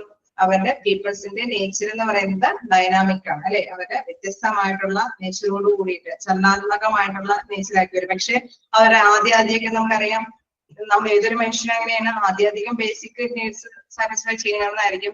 പിന്നെ നമുക്ക് കുറച്ചുകൂടി കാര്യങ്ങൾ നേടണമെന്നായിരിക്കും അല്ലെ. ഏതൊരു സ്ഥാപനത്തിന് വർക്ക് ചെയ്യുമ്പോഴും അങ്ങനെ തന്നെയാണ്. ആദ്യം വരുന്ന ആഗ്രഹങ്ങളായിരിക്കില്ല പിന്നീട് അവർക്ക് ഉണ്ടാവുക. അപ്പൊ അതും വേരിയേഷൻ വരാനൊക്കെ ആയിട്ടുള്ള സാധ്യതയുണ്ട്. അതുകൊണ്ട് തന്നെ ഏറ്റവും പ്രധാനപ്പെട്ട ചലഞ്ച് എന്ന് പറയുന്നത് എന്താണ്? പീപ്പിളിനെ മാനേജ് ചെയ്യുക എന്നുള്ളതാണ് പ്രധാനപ്പെട്ട ചലഞ്ച്. കാരണം എന്തുകൊണ്ടാണ്? ഡൈനാമിക് നേച്ചർ ഓഫ് പീപ്പിൾ, അവരുടെ ആ പീപ്പിളിന്റെ വ്യത്യസ്ത സ്വഭാവങ്ങളും ചലനാത്മകമായിട്ടുള്ള സ്വഭാവങ്ങളും ആയതുകൊണ്ട് തന്നെയാണ് അതൊരു ചലഞ്ചിങ് ജോബ് എന്ന് പറയുന്നത്. Then no two people are like. നമ്മൾ നേരത്തെ കണ്ടു, രണ്ട് പീപ്പിൾ എന്ന് പറയുന്നത് അല്ലെ, രണ്ട് മനുഷ്യരെ നമ്മൾ എടുത്ത് നോക്കിക്കഴിഞ്ഞാൽ ഒരേപോലെയല്ല. People cannot be operated like a machine or shifted and altered like a template in a room layout. അതായത് നമുക്കിപ്പോ ഒരു മെഷീൻ എവിടെയെങ്കിലും സ്ഥാപിക്കുകയാണ്. ആ മെഷീനിൽ നമ്മൾ എത്രത്തോളം സാധനങ്ങൾ ഇട്ട് കൊടുത്ത് അത്ര സമയം കൊണ്ട് അത് ഉത്പാദിപ്പിക്കുന്ന പ്രോഡക്റ്റ് എന്ന് പറഞ്ഞാൽ എല്ലായ്പ്പോഴും എത്രത്തോളം നമ്മൾ മെറ്റീരിയൽസ് ഇട്ട് കൊടുക്കുമ്പോ എത്ര സമയം കൊണ്ട് അത് ഒരേപോലെ തന്നെ പ്രോഡക്റ്റ് ഉത്പാദിപ്പിക്കും. ശരിയാണോ? മെറ്റീരിയൽസ് ഒരേപോലെ തന്നെയാണ് കൊടുക്കുന്നത്, ഒരേ സമയം തന്നെയാണ് ആ മെഷീന് കൊടുക്കണമെങ്കിൽ പ്രോഡക്റ്റ് ഒരേപോലെ തന്നെ ഉത്പാദിപ്പിച്ചു തരും. ശരിയാണോ? ഓക്കെ. അതേസമയം മനുഷ്യനെ രണ്ടുപേരെ എടുത്ത് നമ്മൾ ഒരു കാര്യം ഏൽപ്പിക്കുകയാണ് അല്ലെ, നമ്മൾ നിശ്ചിത സമയവും കൊടുക്കുകയാണ്. അവർ ഒരേപോലെ തന്നെ ഫിനിഷ് ചെയ്യോ? ഒരേപോലെ തന്നെയായിരിക്കോ ക്വാളിറ്റി വർക്ക്? ആയിരിക്കോ? ഇല്ല. കാരണം എന്തുകൊണ്ടാ? ചിലർ സ്പീഡിൽ ചെയ്യുന്നവരുണ്ടാവാം, ചിലർ സ്ലോലി ചെയ്യുന്നവരുണ്ടാവാം. ചിലർ സ്ലോലി ചെയ്യുന്നവർ ചിലപ്പോഴെങ്കിൽ നല്ല പ്രോഡക്റ്റ് ആയിരിക്കും, നല്ലൊരു റിസൾട്ട് ആയിരിക്കും തരുന്നത്. സ്പീഡ് ചെയ്യുന്നവർ ചിലപ്പോൾ റോങ് റിസൾട്ട് ആയിരിക്കും. ചിലപ്പോൾ സ്പീഡ് ചെയ്യുന്നവർ നല്ല റിസൾട്ടും ചെയ്യാനായിട്ട് സാധ്യതയുണ്ട് അല്ലേ. അതൊക്കെ അവരുടെ ആ ഒരു ബിഹേവിയറൽ ചേഞ്ചിന്റെ അനുസരിച്ചിട്ട് വ്യത്യസ്തമായിരിക്കും, അവരുടെ നോളജും കഴിവും ആ സമയത്ത് അല്ലെ. അതെ അതെ അതെ യെസ്, അത് തന്നെയാണ് അവിടെ എടുത്ത് പറയുന്നത്. പീപ്പിൾസിനെ ഒരിക്കലും നമ്മൾ മെഷീനായിട്ട് കമ്പയർ ചെയ്യാനായിട്ട് പാടില്ല. അതേമാതിരി തന്നെ ഒരു റൂമിൽ ടെംപ്ലേറ്റ് നമ്മൾ എന്തെങ്കിലും ഒരു മോഡൽ കാണിക്കുമ്പോൾ ആ മോഡലിൽ കൂടെ തന്നെ പോകണമെന്നുള്ള രീതിയിലേക്കൊന്നും ഓരോ മനുഷ്യനെയും അവതരിപ്പിക്കാനായിട്ട് പാടില്ല. കാരണം മനുഷ്യന്റെ നേച്ചർ എന്ന് പറഞ്ഞാൽ വ്യത്യസ്തമായിരിക്കും അല്ലെ. അവരുടെ കഴിവുകൾ എന്ന് പറഞ്ഞാൽ ചിലപ്പോൾ പൈതൃകമായിട്ടുള്ള കഴിവുകൾ അവരിൽ അരിഞ്ഞു ചേർന്നിട്ടുണ്ടാവാം. ചിലപ്പോൾ നോളജുകൾ അല്ലെങ്കിൽ സമ്പാദിച്ചിരിക്കുന്ന നേടിയിരിക്കുന്ന കുറെ എക്സ്പീരിയൻസുകളൊക്കെ തന്നെ അവരുടെ റിസൾട്ടില് വേരിയേഷൻസ് കാണിച്ചു തരും. ശരിയല്ലേ? ഫോളോ ചെയ്യാൻ പറ്റുന്നില്ലേ? ഓക്കെയാണ്. നെക്സ്റ്റ് നമുക്ക് നോക്കാം. Man power management is A most pivotal job because therefore need tactful handling by a management personnel. അപ്പൊ അതുകൊണ്ട് തന്നെ നമ്മൾ എന്താ പറയുന്നത്, ഇവിടെ പ്രധാനമായിട്ട് വേണ്ടത് ഒരു തന്ത്രപരമായിട്ടുള്ള ഒരു ഹാൻഡിലിംഗ് അല്ലെ. അവരെയൊക്കെ ഒന്ന് കൈകാര്യം ചെയ്യുക, മനുഷ്യരെ അവിടെയുള്ള വർക്കേഴ്സിനെ നല്ല രീതിയിൽ തന്ത്രപരമായ രീതിയിലൊക്കെ കൈകാര്യം ചെയ്യേണ്ട കാര്യം ഒരു പ്രധാനപ്പെട്ട കാര്യമാണ്. ചാപ്റ്റർ ഇമ്പോർട്ടന്റ് ആണോ എന്ന് ചോദിച്ചാൽ ഇതില് ഹ്യൂമൻ റിസോഴ്സസിൽ നമ്മൾ പ്രതീക്ഷിക്കാവുന്ന ക്വസ്റ്റ്യൻ ഏതായാലും ഒരു 5-6 ക്വസ്റ്റ്യൻസ് ഒക്കെയാണ് പ്രതീക്ഷിക്കാനുള്ളൂ. പക്ഷേ നമ്മൾ എന്താ പറയാ, എല്ലാം നമുക്ക് മനസ്സിലാക്കി പോകേണ്ടതുണ്ട്. നമുക്കറിയാല്ലേ, ചിലർക്ക് ജോലി കിട്ടുന്നത് ചിലപ്പോ HR ഡിപ്പാർട്ട്മെന്റിലായിരിക്കാം, ചിലപ്പോൾ ഫ്രണ്ട് ഓഫീസിൽ പഠിക്കുമ്പോൾ ചിലപ്പോൾ ഫ്രണ്ട് ഓഫീസിലെ ഡ്യൂട്ടി ആയിരിക്കാം. ഒരു ഹോസ്പിറ്റലിൽ നിങ്ങൾക്ക് എന്ത് ജോലിയാണോ അല്ലെ, നമ്മുടെ ഹോസ്പിറ്റൽ അഡ്മിനിസ്ട്രേഷന്റെ പവർ തന്നെ എപ്പോഴും കിട്ടണമെന്നില്ല, ഏത് ഡ്യൂട്ടിയിൽ വേണമെങ്കിലും നമുക്ക് ആവാം അല്ലെ. അപ്പൊ അങ്ങനെ വരുമ്പോൾ ചില ഇതിന് ആവശ്യമായിട്ട് വരും. മാർക്കിന്റെ അടിസ്ഥാനത്തിൽ നോക്കിക്കഴിഞ്ഞ് കഴിഞ്ഞാൽ ഒരു സാധാരണ രീതിയിൽ എല്ലാ ചാപ്റ്ററിനും വരുന്ന പോലെ തന്നെ ഒരു 6 ക്വസ്റ്റ്യൻസ് ഒക്കെ വരുള്ളൂ. അത് മോക്ക് ടെസ്റ്റ് ആണ്. അപ്പൊ അപ്പൊ അതുകൊണ്ട് തന്നെ വലിയ കുഴപ്പമില്ലാതെ നിങ്ങൾക്ക് അറ്റൻഡ് ചെയ്യാനും പറ്റും. ഓക്കെ അല്ലേ? നമുക്കാണെങ്കിൽ ഒരുപാട് സ്ലോവിലിട്ട് പോകാനും സാധിക്കില്ല, നിങ്ങൾക്ക് അറിയാവുന്നതാണ്. ഓക്കെ, അപ്പൊ നമുക്ക് കണ്ടിന്യൂ ചെയ്ത് പോവാം. എന്താ പറയുന്നത്, ഞാൻ കഴിഞ്ഞ ക്ലാസ്സിലൊക്കെ ചാപ്റ്റർ എടുത്തപ്പോ പറഞ്ഞായിരുന്നു മറ്റേതുപോലെ നമുക്ക് സ്ലോവിൽ പോകാൻ പറ്റുന്ന ഒരു ചാപ്റ്റർ അല്ല, പക്ഷെ നിങ്ങൾക്ക് അറിയാവുന്ന ഒരു ചാപ്റ്റർ ആണ് അല്ലെ. നമ്മളെ ഏത് വർക്കേഴ്സ് തെരഞ്ഞെടുക്കുന്ന കാരണം കൊണ്ട് തന്നെ നമുക്ക് അറിയാവുന്ന ഒരു ചാപ്റ്റർ ആണ്. നോക്കാം, എന്താ പറയാ, നേരത്തെ പറഞ്ഞ മാതിരി manpower management is most pivotal job because managing people is the heart and essence of being a manager. അപ്പൊ അതുകൊണ്ട് തന്നെ മാൻ പവറിനെ, മനുഷ്യ വിഭവ ശേഷിയെ മാനേജ് ചെയ്യുക എന്ന് പറയുന്നത് അതിപ്രധാനപ്പെട്ട ഒരു കാര്യം തന്നെയാണ്. കാരണം നമുക്കറിയാം ഏതൊരു സ്ഥാപനത്തിന്റെയും അല്ലെ ഒരു സത്ത എന്ന് പറയുന്നത് അല്ലെ, അന്തസത്ത എന്ന് അടങ്ങിയിരിക്കുന്നത് അവിടുത്തെ വർക്കേഴ്സിലാണ്. It is concerned with any activity that relates to human elements or relation in organization. അതുകൊണ്ട് തന്നെ നമുക്ക് മനസ്സിലാവും ഏതൊരു ആക്ടിവിറ്റിയും അല്ലെ, ഏതൊരു പ്രവൃത്തിയും അതുമായി ബന്ധപ്പെട്ട് തന്നെ റിലേറ്റ് ചെയ്യും, ചിന്തിക്കും അല്ലെ. എന്ത് ചിന്തിക്കുമ്പോഴും മാനേജ്മെന്റ് ആദ്യം തന്നെ കൺസിഡർ ചെയ്യും അവിടെയുള്ള വർക്കേഴ്സിന്റെ തൃപ്തി അല്ലെ, അവർക്ക് ഓക്കെ ആണോ, അവര് വില്ലിങ് ആണോ എന്നൊക്കെയുള്ള കാര്യം എപ്പോഴും ചിന്തിച്ചുകൊണ്ടേയിരിക്കും. Unless the human element is taken into consideration, a business cannot succeed. അതായത് നമ്മളിപ്പോ എന്ത് കാര്യവും അവിടെയുള്ള വർക്കേഴ്സിനെ കൺസിഡർ ചെയ്യാതെ എന്തെങ്കിലും കാര്യങ്ങൾ ഇംപ്ലിമെന്റ് ചെയ്യുകയാണെങ്കിൽ അല്ലെ, എന്തെങ്കിലും നടപ്പാക്കി കൊണ്ടുവരികയാണെങ്കിൽ തീർച്ചയായിട്ടും ബിസിനസ് സക്സസ് ആവില്ല, വിജയത്തിലെത്താനായിട്ട് സാധിക്കില്ല അല്ലെ. ഒരു പുതിയൊരു ഡിസിഷൻ എടുത്ത്, ഒരു തീരുമാനമെടുത്ത് അത് നടപ്പാക്കണമെന്ന് മാനേജ്മെന്റ് തീരുമാനിച്ചു കഴിയുമ്പോൾ അത് അവിടെയുള്ള വർക്കേഴ്സിനെ കൺസിഡർ ചെയ്യാതെ, പരിഗണിക്കാതെയാണ് ആ തീരുമാനം എടുത്തെങ്കിൽ തീർച്ചയായിട്ടും റോങ് ആയിട്ടുള്ള റിസൾട്ട് ആയിരിക്കും. അതല്ല, അവിടെയുള്ള വർക്കേഴ്സിനെ അവിടെയുള്ള വർക്കേഴ്സിനെ പരിഗണിച്ചിട്ടാണെങ്കിൽ തീർച്ചയായിട്ടും ബിസിനസ്സിനെ സക്സസ് ആകും. അപ്പൊ അല്ല എങ്കിൽ തീർച്ചയായിട്ടും സക്സസ് ആവില്ല അല്ലെ. അതാണ് അവിടെ പ്രധാനമായിട്ടും മനസ്സിലാക്കേണ്ട പോയിന്റ്. ഓക്കെ, ക്ലിയർ ആയോ? ഇവിടെ കുഞ്ഞു കുഞ്ഞു ക്വസ്റ്റ്യൻസ് വരാനായിട്ട് സാധ്യതകൾ പലതുമുണ്ട് അല്ലെ. ചലഞ്ചിങ് ജോബ് എന്താണ്, അല്ലെങ്കിൽ കൺസിഡർ ചെയ്യേണ്ടത്, ഒരു ഡിസിഷൻ എടുക്കുമ്പോൾ ആരെ കൺസിഡർ ചെയ്യണം, അല്ലെങ്കിൽ ഇൻ കേസ് ഹ്യൂമൻ റിസോഴ്സിനെ കൺസിഡർ ചെയ്താൽ ബിസിനസ് സക്സസ് ആവോ ഇല്ലയോ അല്ലെ. അങ്ങനെയൊക്കെയുള്ള കുഞ്ഞു കുഞ്ഞു ക്വസ്റ്റ്യൻസ് ഒക്കെയാണ് വരിക. നിങ്ങൾക്ക് അറ്റൻഡ് ചെയ്യാനായിട്ട് പറ്റുന്ന തരത്തിലുള്ളതാണ് ഇത്. നിങ്ങൾക്ക് വായിക്കുമ്പോൾ അല്ലെ, നമ്മളിപ്പോ ക്ലാസ് എടുത്തപ്പോൾ നിങ്ങൾക്ക് ഐഡിയാസ് ഒക്കെ കിട്ടിക്കാണും അല്ലെ. എന്തെങ്കിലും ഡൗട്ടുകൾ ഉണ്ടാവും?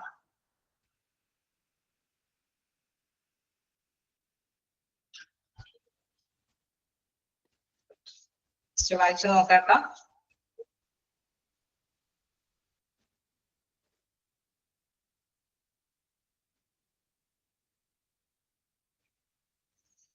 അല്ലെ, അണ്ടർലൈൻ ചെയ്ത് പോകണമെന്ന് നിങ്ങൾ ആഗ്രഹിക്കുന്നുണ്ടെങ്കിൽ ജസ്റ്റ് നോക്കിയാൽ ഞാൻ പറഞ്ഞു ഈ ഒരു ഫുൾ ചാപ്റ്ററിൽ നിന്ന് ഒരു 5-6 ക്വസ്റ്റ്യൻസ് ആണ് മിക്കവാറും നമ്മൾ എടുക്കുന്ന ഭാഗത്തില് എന്താണ് മോക്ക് ടെസ്റ്റിൽ ഉൾപ്പെടുത്തി പോകുന്നുണ്ട്. മിക്ക ക്വസ്റ്റ്യൻസും എന്തായാലും ഉൾപ്പെടുത്തി പോകും. ഞാൻ ഫസ്റ്റിലെ അല്ലെ അണ്ടർലൈൻ ചെയ്യാൻ ഉദ്ദേശിക്കുന്ന മണി, മെറ്റീരിയൽ, മിഷനറി അല്ലെ, ഇതൊക്കെ ഒരു സ്ഥാപനത്തിന്റെ റിസോഴ്സസ് ആണ്. അത് മിക്കപ്പോഴും കാണാറുണ്ട്. മോസ്റ്റ് പ്രോബ്ലംസ് ഓർഗനൈസേഷൻ സെറ്റിംഗ്സ് അല്ലെ, ഇവിടെ പ്രധാനമായിട്ടും പറയുന്നുണ്ട്. ഏതാണ് മോസ്റ്റ് പ്രോബ്ലം എന്ന് പറയുന്നത്? അവിടെ ഹ്യൂമൻ റിസോഴ്സിനെ കൈകാര്യം ചെയ്യുക എന്നുള്ളതാണ് പ്രധാനപ്പെട്ട, അല്ലെങ്കിൽ ആ ഓർഗനൈസേഷൻ സെറ്റിംഗ്സിൽ പ്രധാനപ്പെട്ട കൈകാര്യം ചെയ്യുന്ന പറയുന്നത് അവിടുത്തെ ആ ബിഹേവിയർ അല്ലെ, അതിനെയൊക്കെ ശ്രദ്ധിക്കുക എന്നുള്ളതാണ്. ഞാൻ വീണ്ടും എന്താണ്, they sell their labor for reasonable wages or salary and other benefits അല്ലെ. അവരുടെ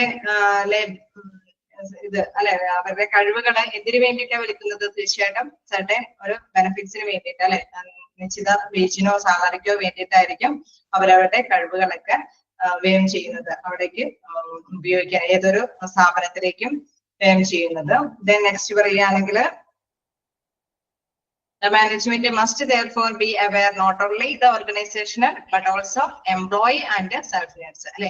അവിടെ എപ്പോഴും എംപ്ലോയീസിന്റെയും കൂടി പരിഗണിച്ചിട്ട് മാത്രമാണ് തീരുമാനങ്ങളൊക്കെ എടുക്കാൻ പറ്റുള്ള ആ ഒരു ധാരണ എപ്പോഴും തീർച്ചയായിട്ടും മാനേജ്മെന്റിന്റെ ഉള്ളില് അല്ലെ മൈൻഡിൽ ഉണ്ടായിരിക്കണം എന്നുള്ളത്. ഓക്കെ, പിന്നെ എന്താണ് നേച്ചർ, പീപ്പിളിന്റെ നേച്ചർ എന്ന് പറയുന്നത് എന്ത് നേച്ചറാണ്? ഡൈനാമിക് നേച്ചർ ആണ് എന്നുള്ള കാര്യം മാർക്ക് ചെയ്തേക്കാം. Then എന്താണ്? Managing people is the heart and essence of being a manager അല്ലെ. മാനേജ് പീപ്പിളിനെ മാനേജ് ചെയ്യുക എന്നുള്ളത് പ്രധാനപ്പെട്ട ഒരു കാര്യമാണ്. ഓക്കെ, ക്ലിയർ അല്ലേ? എന്തായാലും ഹ്യൂമൻ റിസോഴ്സ് എടുത്ത് പോകുമ്പോൾ നന്നാതെ എടുക്കുന്നൊന്ന് ജസ്റ്റ് വായിച്ചു പോകോളൂ. കാരണം അറിയാവുന്ന പോയിന്റ്സ് ഒക്കെ തന്നെയായിരിക്കും. എന്നാലും മീനിങ്സ് എവിടെയെങ്കിലും വിട്ടുപോയിട്ടുണ്ടെങ്കിൽ നെക്സ്റ്റ് ക്ലാസ്സിൽ വരുമ്പോൾ ചോദിക്കാനായിട്ടാണ്.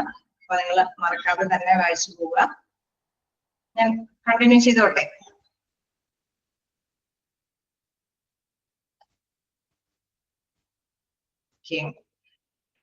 അടുത്തൊരു ഭാഗം എന്ന് പറയുന്നത് importance of human resource management.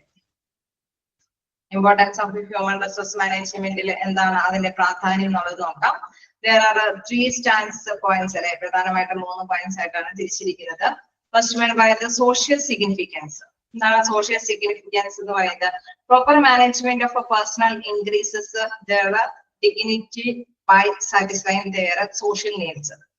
അതായത് നമ്മള് പ്രധാനമായിട്ട് നമുക്കറിയാം, ഏതൊരു സ്ഥാപനത്തിൽ ഒരു ജോലിക്ക് പോകുക എന്ന് പറയുമ്പോൾ അവര് മിക്കവാറും ചിലര് നമുക്കറിയാം ഫിനാൻഷ്യലി അല്ലെ, നമുക്ക് എന്തെങ്കിലും ഫിനാൻഷ്യൽ ബെനിഫിറ്റ് കിട്ടണമെന്നുള്ള ഒരു എയിം ഉണ്ടാവാം.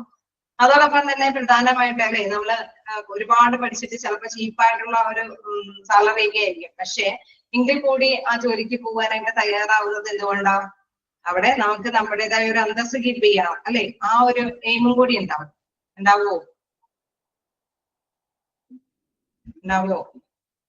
ഓക്കെ, അപ്പൊ തീർച്ചയായിട്ടും നമുക്കറിയാം proper management of personnel increases their dignity അല്ലെ. അവിടെ തീർച്ചയായിട്ടും അവരുടെ അന്തസ്സിനെ അവര് ശ്രദ്ധ കേന്ദ്രീകരിക്കണം അല്ലെ. മാനേജ്മെന്റ് മസ്റ്റ് ആയിട്ടും അവരുടെ അന്തസ്സിനെ ശ്രദ്ധ കേന്ദ്രീകരിക്കേണ്ടതുണ്ട്. By satisfying their social needs. കാരണം സമൂഹത്തില് അവർക്ക് നല്ല രീതിയിൽ അറിയപ്പെടാനായിരിക്കും തീർച്ചയായിട്ടും അവര് ഈ ജോലിക്ക് വേണ്ടിയിട്ട് തയ്യാറാവുന്നത്. അപ്പൊ ആ ഒരു മാറ്റർ പ്രധാനപ്പെട്ട ഒരു കാര്യമാണ് സോഷ്യൽ സിഗ്നിഫിക്കൻസ് എന്നുള്ളത്. നെക്സ്റ്റ് എന്ന് നോക്കുകയാണെങ്കിൽ പ്രൊഫഷണൽ സിഗ്നിഫിക്കൻസ്. എന്താണ് പ്രൊഫഷണൽ സിഗ്നിഫിക്കൻസിൽ പറയുന്നത്? By facilitating healthy working environment it promotes team work in the employees. അപ്പൊ നല്ലൊരു അന്തരീക്ഷം അല്ലെ, നമ്മൾ സ്ട്രെസ്സും കാര്യങ്ങളൊക്കെ ഉള്ള ഒരു സ്ഥാപനത്തിലേക്ക് ജോലി ചെയ്യാനായിട്ട് തയ്യാറാവോ? എപ്പോഴും ഭയങ്കര സ്ട്രെസ്സും കാര്യങ്ങളൊക്കെയാണ് ആ സ്ഥാപനത്തിൽ വർക്ക് ചെയ്യാൻ ഇല്ല അല്ലെ. നമുക്കറിയാം നമ്മുടെ ആരോഗ്യം നിലനിർത്തണമെങ്കിൽ മസ്റ്റായിട്ട് നല്ല ഒരു ഉറക്കമൊക്കെ കിട്ടണം അല്ലെ. നല്ല അത്യാവശ്യം ഭക്ഷണം കഴിച്ചാൽ അതൊന്ന് ശരീരത്തിൽ കാണുന്ന തരത്തിൽ ഒരുപാട് ടെൻഷൻ അടിക്കുന്ന വർക്കുകളിലേക്ക് ഒന്നും പോകാനൊക്കെ ആയിട്ട് ആരും തയ്യാറാവില്ല അല്ലെ. അപ്പൊ അതുകൊണ്ട് തന്നെ ഇതും ഒരു പ്രധാനപ്പെട്ട കാര്യമാണ് professional significance. By facilitating healthy working environment it promotes team work in the employees. അങ്ങനെ നല്ലൊരു എൻവയൺമെന്റ് കൊടുക്കുകയാണെങ്കിൽ തീർച്ചയായിട്ടും എന്താണ് അവര് എല്ലാവരും കൂടി സഹകരിച്ച് നല്ല രീതിയിൽ തന്നെ വർക്ക് ചെയ്യാനായിട്ട് തയ്യാറാവും. കാരണം നല്ലൊരു അന്തരീക്ഷം അല്ലെ, എല്ലാവർക്കും നല്ല സാറ്റിസ്ഫൈഡോട് കൂടിയിട്ട് പരസ്പരം ഡിസ്കസ് ചെയ്ത് ഡൗട്ടുകളൊക്കെ ക്ലിയർ ചെയ്ത് അവർക്ക് മുന്നോട്ട് പോകാനൊക്കെ ആയിട്ട് സാധിക്കും. അങ്ങനെ വരുമ്പോഴെന്താണ് അവര് മാക്സിമം അവിടെയുള്ള എംപ്ലോയീസ് നന്നായിട്ട് തന്നെ വർക്ക് ചെയ്യാനായിട്ട് തയ്യാറാവും. അപ്പം അതും ഒരു പ്രധാനപ്പെട്ട കാര്യമാണ് പ്രൊഫഷണൽ സിഗ്നിഫിക്കൻസ്. തേർഡ് വൺ നോക്കാം, സിഗ്നിഫിക്കൻസ് ഫോർ ഇൻഡിവിജ്വൽ എന്റർപ്രൈസ്. എന്താണ് ഇൻഡിവിജ്വൽ എന്റർപ്രൈസ് എന്ന് പറയുന്നത്? It can help the organization in fulfilling its goals by creating right attitude among the employees through effective motivation. അതായത് നമുക്കറിയാം നമ്മളൊരു സ്ഥാപനത്തിൽ വർക്ക് ചെയ്യുമ്പോൾ നമുക്ക് മോസ്റ്റ്ലി നമുക്കറിയാം ഒരു ഫിനാൻഷ്യൽ ഒരു സാലറി കിട്ടും എന്നുള്ള എയിമുണ്ട്. ഒപ്പം തന്നെ നമ്മൾ കണ്ടു എന്താണ് നമുക്ക് സമൂഹത്തിൽ ഒരു ഡിഗ്നിറ്റി ഒരു അന്തസ്സ് കാത്തു സൂക്ഷിക്കണമെന്നുണ്ട്. പിന്നെ ടെൻഷനൊന്നും അടിക്കാതെ നല്ല രീതിയിൽ വർക്ക് ചെയ്യാനുള്ള ഒരു അന്തരീക്ഷം കെട്ടിപ്പടുക്കുക. അങ്ങനെ വരുമ്പോൾ തീർച്ചയായിട്ടും നല്ല രീതിയിൽ തന്നെ റിസൾട്ട് നേടിയെടുക്കാനായിട്ട് സാധിക്കും എന്നുള്ളത്. നെക്സ്റ്റ് പറയുകയാണെങ്കിൽ അവർക്ക് നല്ലൊരു പ്രേരണ കൊടുക്കുക അല്ലെ. നല്ല ഒരു പ്രധാനപ്പെട്ട ഒരു ഘടകം എന്ന് പറയുന്നത് അവിടെ മാനേജ്മെന്റ് ഓക്കെ എഫക്റ്റീവ് മോട്ടിവേഷൻ കൊടുക്കുക എന്ന് വെച്ചാൽ അവരുടെ ഉള്ള വർക്കേഴ്സിന്റെ ഇടയിൽ നന്നായിട്ട് വർക്ക് ചെയ്യാനായിട്ട് പ്രേരിപ്പിക്കുന്ന എന്തെങ്കിലും ഘടകങ്ങൾ കൊടുക്കുക. അപ്പൊ അവരുടെ മനോഭാവത്തിൽ എന്താണ് ഓക്കെ എനിക്ക് ഇപ്പൊ നമ്മളിപ്പോ ഒരു ടാർജറ്റ് കൊടുക്കുകയാണ്. ഈ ടാർജറ്റ് നിങ്ങൾ ആരാണോ ആദ്യം തിരുക്കുന്നത് അവർക്ക് ഇന്നൊരു സമ്മാനമുണ്ട് അല്ലെ, ഒരു സ്പെഷ്യൽ കാര്യമുണ്ട്, അല്ലെങ്കിൽ ഒരു ലീഡർഷിപ്പ് പൊസിഷനിലേക്ക് അവർ ഉയർത്തുന്നതാണ്. അങ്ങനെയൊക്കെ വരുമ്പോൾ എന്താണ് അവര് പരസ്പരം എന്താണ് ഉള്ളിലെ പ്രശ്നമൊന്നും ഇല്ല എങ്കിലും പരസ്പരം മാക്സിമം എഫേർട്ടോട് കൂടിയിട്ട് വർക്ക് ചെയ്യാനായിട്ട് തയ്യാറാകും അല്ലെ. ഒരു മോട്ടിവേഷനാണ് അല്ലെ, ഒരു പ്രേരണയാണ്. അപ്പൊ എന്താണ് അതും ഒരു പ്രധാനപ്പെട്ട ഘടകമാണ് അല്ലെ. ഒരു ഹ്യൂമൻ റിസോഴ്സ് മാനേജ്മെന്റിനെ സംബന്ധിച്ച് ഒരു പ്രധാനപ്പെട്ട ഘടകമാണ് നല്ല ഒരു മോട്ടിവേഷൻ കൊടുക്കുക എന്നുള്ളത്. ഇതാണ് പറയുന്നത് it can help the organisation in fulfilling its goal by creating right attitude among the employees അല്ലെ. നല്ല മനോഭാവത്തോട് കൂടിയിട്ട് വർക്ക് ചെയ്യാനായിട്ട് നല്ലൊരു മോട്ടിവേഷൻ ത്രൂ എഫക്റ്റീവ് മോട്ടിവേഷൻ. നല്ലൊരു മോട്ടിവേഷൻ ഉണ്ടെങ്കിൽ അവിടെയുള്ള വർക്കേഴ്സ് നല്ലൊരു മനോഭാവത്തോട് കൂടിയിട്ട് വർക്കുകൾ ചെയ്യാനായിട്ട് തയ്യാറാവും. അങ്ങനെ വരുമ്പോൾ എന്താണ് ഓർഗനൈസേഷന്റെ ലക്ഷ്യം പെട്ടെന്ന് തന്നെ നേടിയെടുക്കാനായിട്ട് സാധിക്കും. അപ്പൊ മാനേജ്മെന്റ് അതിന് തയ്യാറാവണം. നല്ല നല്ല മോട്ടിവേഷൻ പാക്കേജസ് ഒക്കെ കൊടുക്കാനായിട്ട് തയ്യാറാവണം. ഒപ്പം തന്നെ എന്താണ് അവർ അന്തസ്സ് കാത്തു സൂക്ഷിക്കുന്നുണ്ടെന്ന് ഉറപ്പുവരുത്തണം. നല്ല ഹെൽത്തി അല്ലെ, നല്ല ഒരു സ്ട്രെസ് ഒന്നും ഇല്ലാത്ത ഒരു അല്ലെ, വലിയ പ്രോബ്ലം ഒന്നും ഇല്ലാത്ത ഒരു ഫ്രണ്ട്ലി അപ്രോച്ച് ഒക്കെ ആയിരിക്കണം ആ സ്ഥാപനത്തിൽ ഉണ്ടാക്കി കൊടുക്കേണ്ടത്. ക്ലിയർ ആണോ? 3 പോയിന്റ്സ് മിക്കപ്പോഴും കാണാറുണ്ട് കേട്ടോ. 3 എലമെന്റ്സ് അല്ലെ, 3 സ്റ്റാൻഡേർഡ് പോയിന്റ്സ്. മാനേജ്മെന്റിന്റെ 3 സ്റ്റാൻഡേർഡ് പോയിന്റ്സ് ആണ് ഏത്? Social significance, professional significance, significance of for individual enterprises.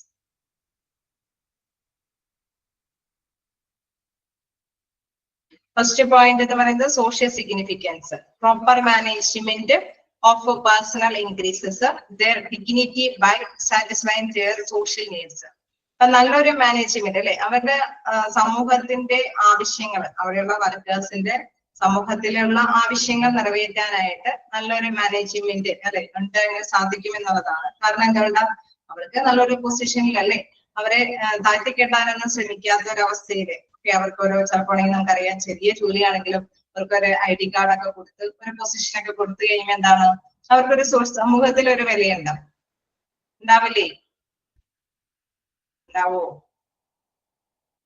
Okay, ഒരു ഡ്രസ് അല്ലെ, ഡ്രസ് കോഡൊക്കെ കൊടുത്ത് നമുക്കറിയാം ക്ലീനിങ് സ്റ്റാഫിനൊക്കെ ആണെങ്കിൽ കൂടി ഒരേപോലെയൊക്കെ ഒരു ഡ്രസ്സിങ്ങും ഒരു ID കാർഡൊക്കെ കൊടുത്ത് നമുക്കറിയാം അവിടെ ആ ഒരു സമൂഹത്തിൽ അവരെ ബഹുമാനിക്കുന്നുണ്ട് അല്ലെ, റെസ്പെക്ട് ചെയ്യുന്നുണ്ട് എന്നുള്ള ഒരു ഉള്ളിൽ തന്നെ ഒരു ഘടകം അല്ലെ അവർക്ക് സാമാന്യമായിട്ട് വരികയാണ്. അപ്പൊ തീർച്ചയായിട്ടും എന്താണ് അവർക്കത് ഹാപ്പി ആയിട്ട് വർക്ക് ചെയ്യാനൊക്കെ ആയിട്ട് ഒരു സന്നദ്ധത കിട്ടും. ഓക്കെ, ഹരിതകർമ്മസേനയുടെ കാര്യമൊക്കെ പറയുന്നുണ്ട്. ഓക്കെ, അതായത് അവര് നാച്ചുറലി അല്ലെ അവർക്ക് ഡിഗ്നിറ്റി കിട്ടുന്നുണ്ട് അല്ലെ, ഒരു അന്തസ്സ് കിട്ടുന്നുണ്ട്. അതാണ് സോഷ്യൽ സിഗ്നിഫിക്കൻസ് എന്ന് പറയുന്നത്. അപ്പൊ നല്ല മാനേജ്മെന്റിന് അങ്ങനെയൊക്കെയുള്ള ഒരു വർക്കേഴ്സിന്റെ ഇടയിൽ ഒരു സോഷ്യൽ സിഗ്നിഫിക്കൻസ് കൊടുക്കാനായിട്ട് സാധിക്കും. തീർച്ചയായിട്ടും അവിടെയുള്ള വർക്കേഴ്സിന് അത് സാറ്റിസ്ഫൈഡ് ആവുകയും ചെയ്യും. ഓക്കെ, ക്ലിയർ ആയോ? Next point. ഓക്കെ,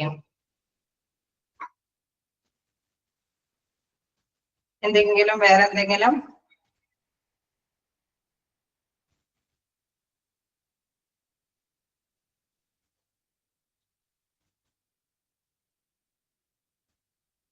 ഓക്കെയാണോ?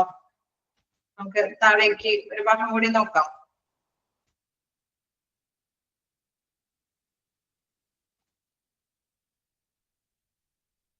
നിങ്ങൾക്ക് എന്തെങ്കിലും നോട്ട് ചെയ്ത് പോവാനില്ലെങ്കിൽ നോട്ട് ചെയ്തോളൂ കേട്ടോ. ഡിഗ്നിറ്റിയുടെ പ്രാധാന്യത്തിനെയാണ് സോഷ്യൽ സിഗ്നിഫിക്കൻസ് കൊണ്ട് ഉദ്ദേശിക്കുന്നത്. പ്രൊഫഷണൽ സിഗ്നിഫിക്കൻസ് പറയുമ്പോൾ നല്ല വർക്കിംഗ് എൻവയോൺമെന്റ്, അതാണ് പ്രാധാന്യത്തോടു കൂടി കൊടുക്കണം. അപ്പോൾ സ്ട്രെസ് ഒന്നും ഇല്ലാതെ ഫ്രണ്ട്ലി ആയിട്ടൊക്കെ അവർക്ക് എല്ലാവർക്കും കൂടി വർക്ക് ചെയ്യാനൊക്കെ ആയിട്ടുള്ള ഒരു അന്തരീക്ഷം ഉണ്ടാക്കി കൊടുക്കാനായിട്ട് സാധിക്കും എന്നുള്ളതാണ്. തേർഡ് വൺ പറയുന്നത് ഇൻഡിവിജ്വൽ അല്ലെ, അവിടെ സിഗ്നിഫിക്കൻസ് ഫോർ ഇൻഡിവിജ്വൽ എന്റർപ്രൈസസ് ആണ്. അതായത് ഓരോ വ്യക്തിക്കും എന്തെങ്കിലും പ്രേരകമാകുന്ന ഘടകങ്ങൾ അവർക്ക് അല്ലെ. ഞാൻ ഒരു ചെറിയ എക്സാമ്പിൾ പറഞ്ഞെന്നുള്ളൂ, പല എക്സാമ്പിളുകൾ ഉണ്ട് അല്ലെ.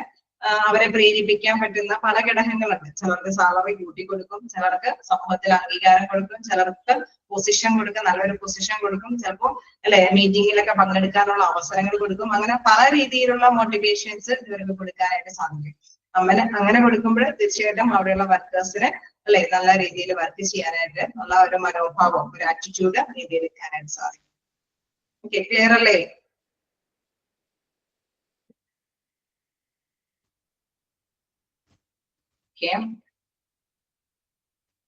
നമുക്ക് നെക്സ്റ്റ് ഭാഗത്തേക്ക് കൂടി നോക്കാം.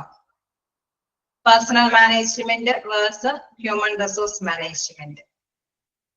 അതായത് പണ്ട് നമുക്കറിയാം ഹ്യൂമൻ റിസോഴ്സ് അല്ലെ HR എന്നുള്ളതിന് പകരം അല്ലെ പഴയ കാലഘട്ടങ്ങളിലൊക്കെ അറിയപ്പെടുന്നതാണ് പേഴ്സണൽ മാനേജർ എന്നാണ് അറിയപ്പെട്ടുകൊണ്ടിരുന്നത് അല്ലെ. ആണോ?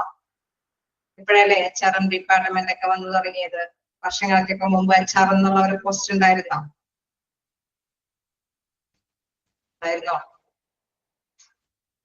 ഇല്ല അല്ലെ. അവിടെ പേഴ്സണൽ മാനേജർ എന്നുള്ള ഒരു പൊസിഷൻ ആയിരുന്നു. പിന്നീട് ഈ കാലഘട്ടങ്ങളിലൊക്കെയാണ് നമുക്കറിയാം എല്ലാവരും അംഗീകരിച്ചു തുടങ്ങി അല്ലെ. പണ്ടൊക്കെ എന്ന് പറഞ്ഞു കഴിഞ്ഞാൽ എന്തെങ്കിലും മെഷീനൊക്കെ ഇംപ്ലിമെന്റ് ചെയ്യുക എന്ന് പറയുന്നതാണ് ഏറ്റവും വലിയ പ്രധാനം. കാരണം കണ്ടുപിടുത്തങ്ങളുടെ കാലഘട്ടമാണ്. ഇപ്പൊ നമുക്കറിയാം ഏത് കണ്ടുപിടുത്തം ഉണ്ടായാലും അവിടെയുള്ള ഹ്യൂമൻ എഫേർട്ടിനെ പ്രാധാന്യം കൊടുത്തില്ല എങ്കിൽ ഒരു സ്ഥാപനം എന്താണ് ലക്ഷ്യത്തിലേക്ക് നേടിയെടുക്കാനായിട്ട് സാധിക്കില്ല. അവിടെ മസ്റ്റായാലും ശ്രദ്ധിക്കേണ്ട ഒരു കാര്യം ഹ്യൂമന്റെ എഫേർട്ടാണ്. അതുകൊണ്ട് തന്നെ അവിടെ ഒരു ഡിപ്പാർട്ട്മെന്റ് ഒക്കെ വന്നു തുടങ്ങി, HRM ഡിപ്പാർട്ട്മെന്റ് ഒക്കെ വന്നു തുടങ്ങി. തീർച്ചയായിട്ടും അവര് നല്ല രീതിയിൽ അവിടെയുള്ള വർക്കേഴ്സിന്റെ ഇടയിലൊക്കെ പ്രവർത്തിച്ച് അവരുടെ ആവശ്യങ്ങളൊക്കെ മാനേജ്മെന്റിന് ബോധിപ്പിക്കും.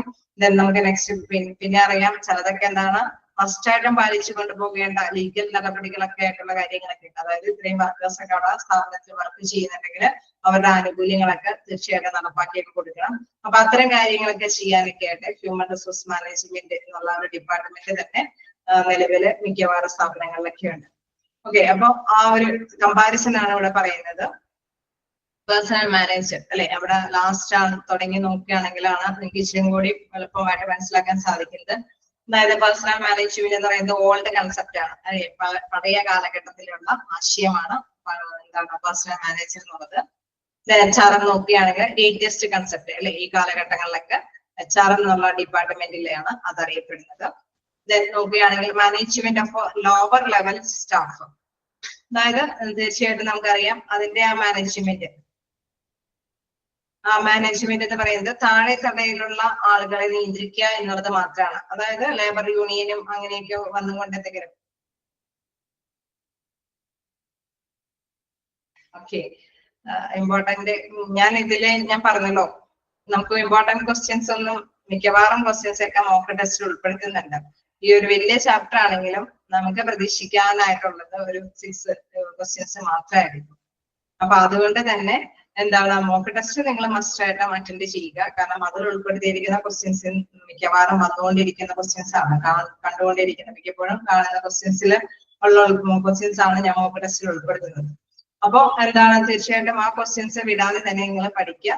കാരണം അതിനപ്പുറം പൊതുവെ വരാറില്ല. ഇൻ കേസ് ഞാൻ ഇതിൽ നോട്ട് ചെയ്ത് പോകാനായിട്ട് പറയുന്നതൊക്കെ നോട്ട് ചെയ്ത് പോകും. ഇപ്പൊ HRM എന്നൊക്കെ കൊള്ളത്തൊക്കെ നിങ്ങൾ ജസ്റ്റ് ഒന്ന് ചിലപ്പോഴൊക്കെ റയറായിട്ടൊക്കെ ചോദിക്കാറുണ്ട് കേട്ടോ. അതിന്റെയൊക്കെ അബ്രിവേഷൻ ആയതുകൊണ്ട് തന്നെ ഹ്യൂമൻ റിസോഴ്സ് മാനേജ്മെന്റ് അല്ലെങ്കിൽ HR എന്ന് പറയുമ്പോൾ ഹ്യൂമൻ റിസോഴ്സസ് ആണ് അല്ലെ, ആ ഒരു പോയിന്റ്സ് ഒക്കെ ഇടയ്ക്ക് കാണാറുണ്ട്.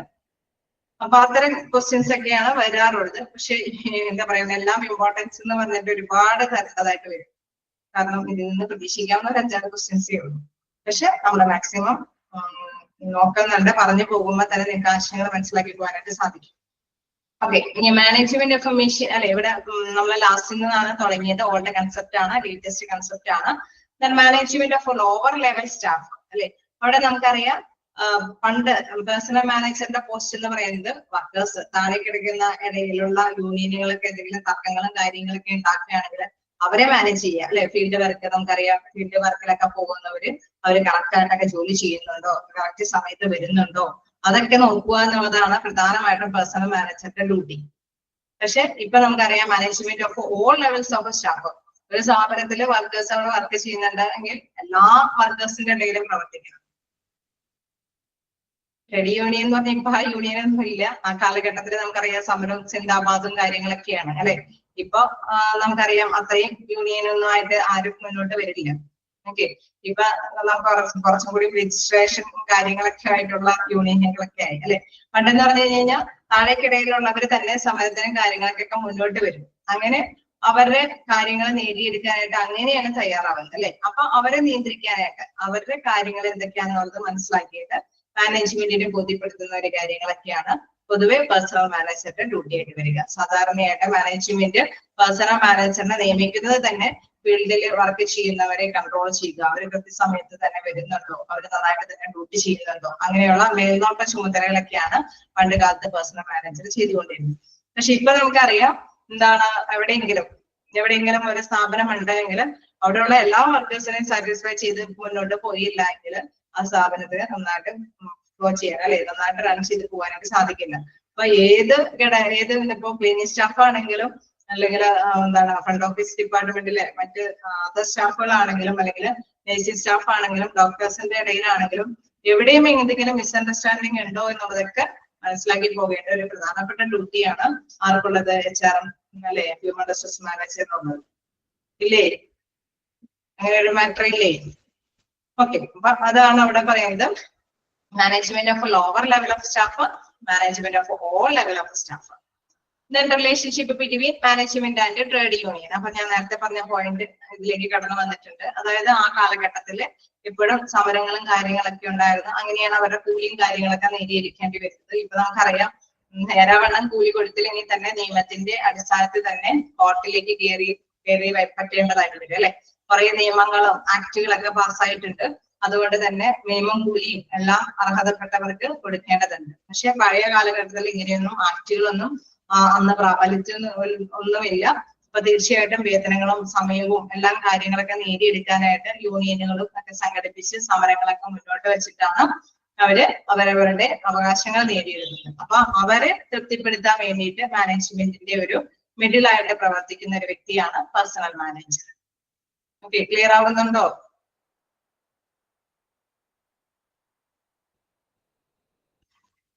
ആണോ? ഓക്കെ, അപ്പൊ അങ്ങനെ ഒരു കാലഘട്ടത്തിലാണ് പേഴ്സണൽ മാനേജറിന്റെ ആ ഒരു ഡ്യൂട്ടി വരുന്നത്. HRMന്റെ ഡ്യൂട്ടി എന്താണ്? Relationship between employer and employee.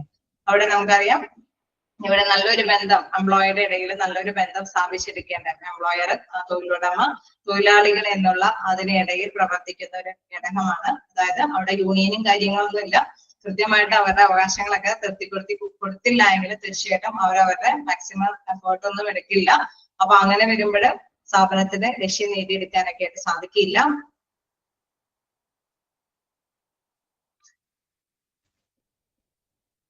Okay, അങ്ങനെ ഒരു യൂണിയന്റെ പേരുകളാണ് ട്രേഡ് യൂണിയൻ എന്നൊക്കെ പറയുന്നത്.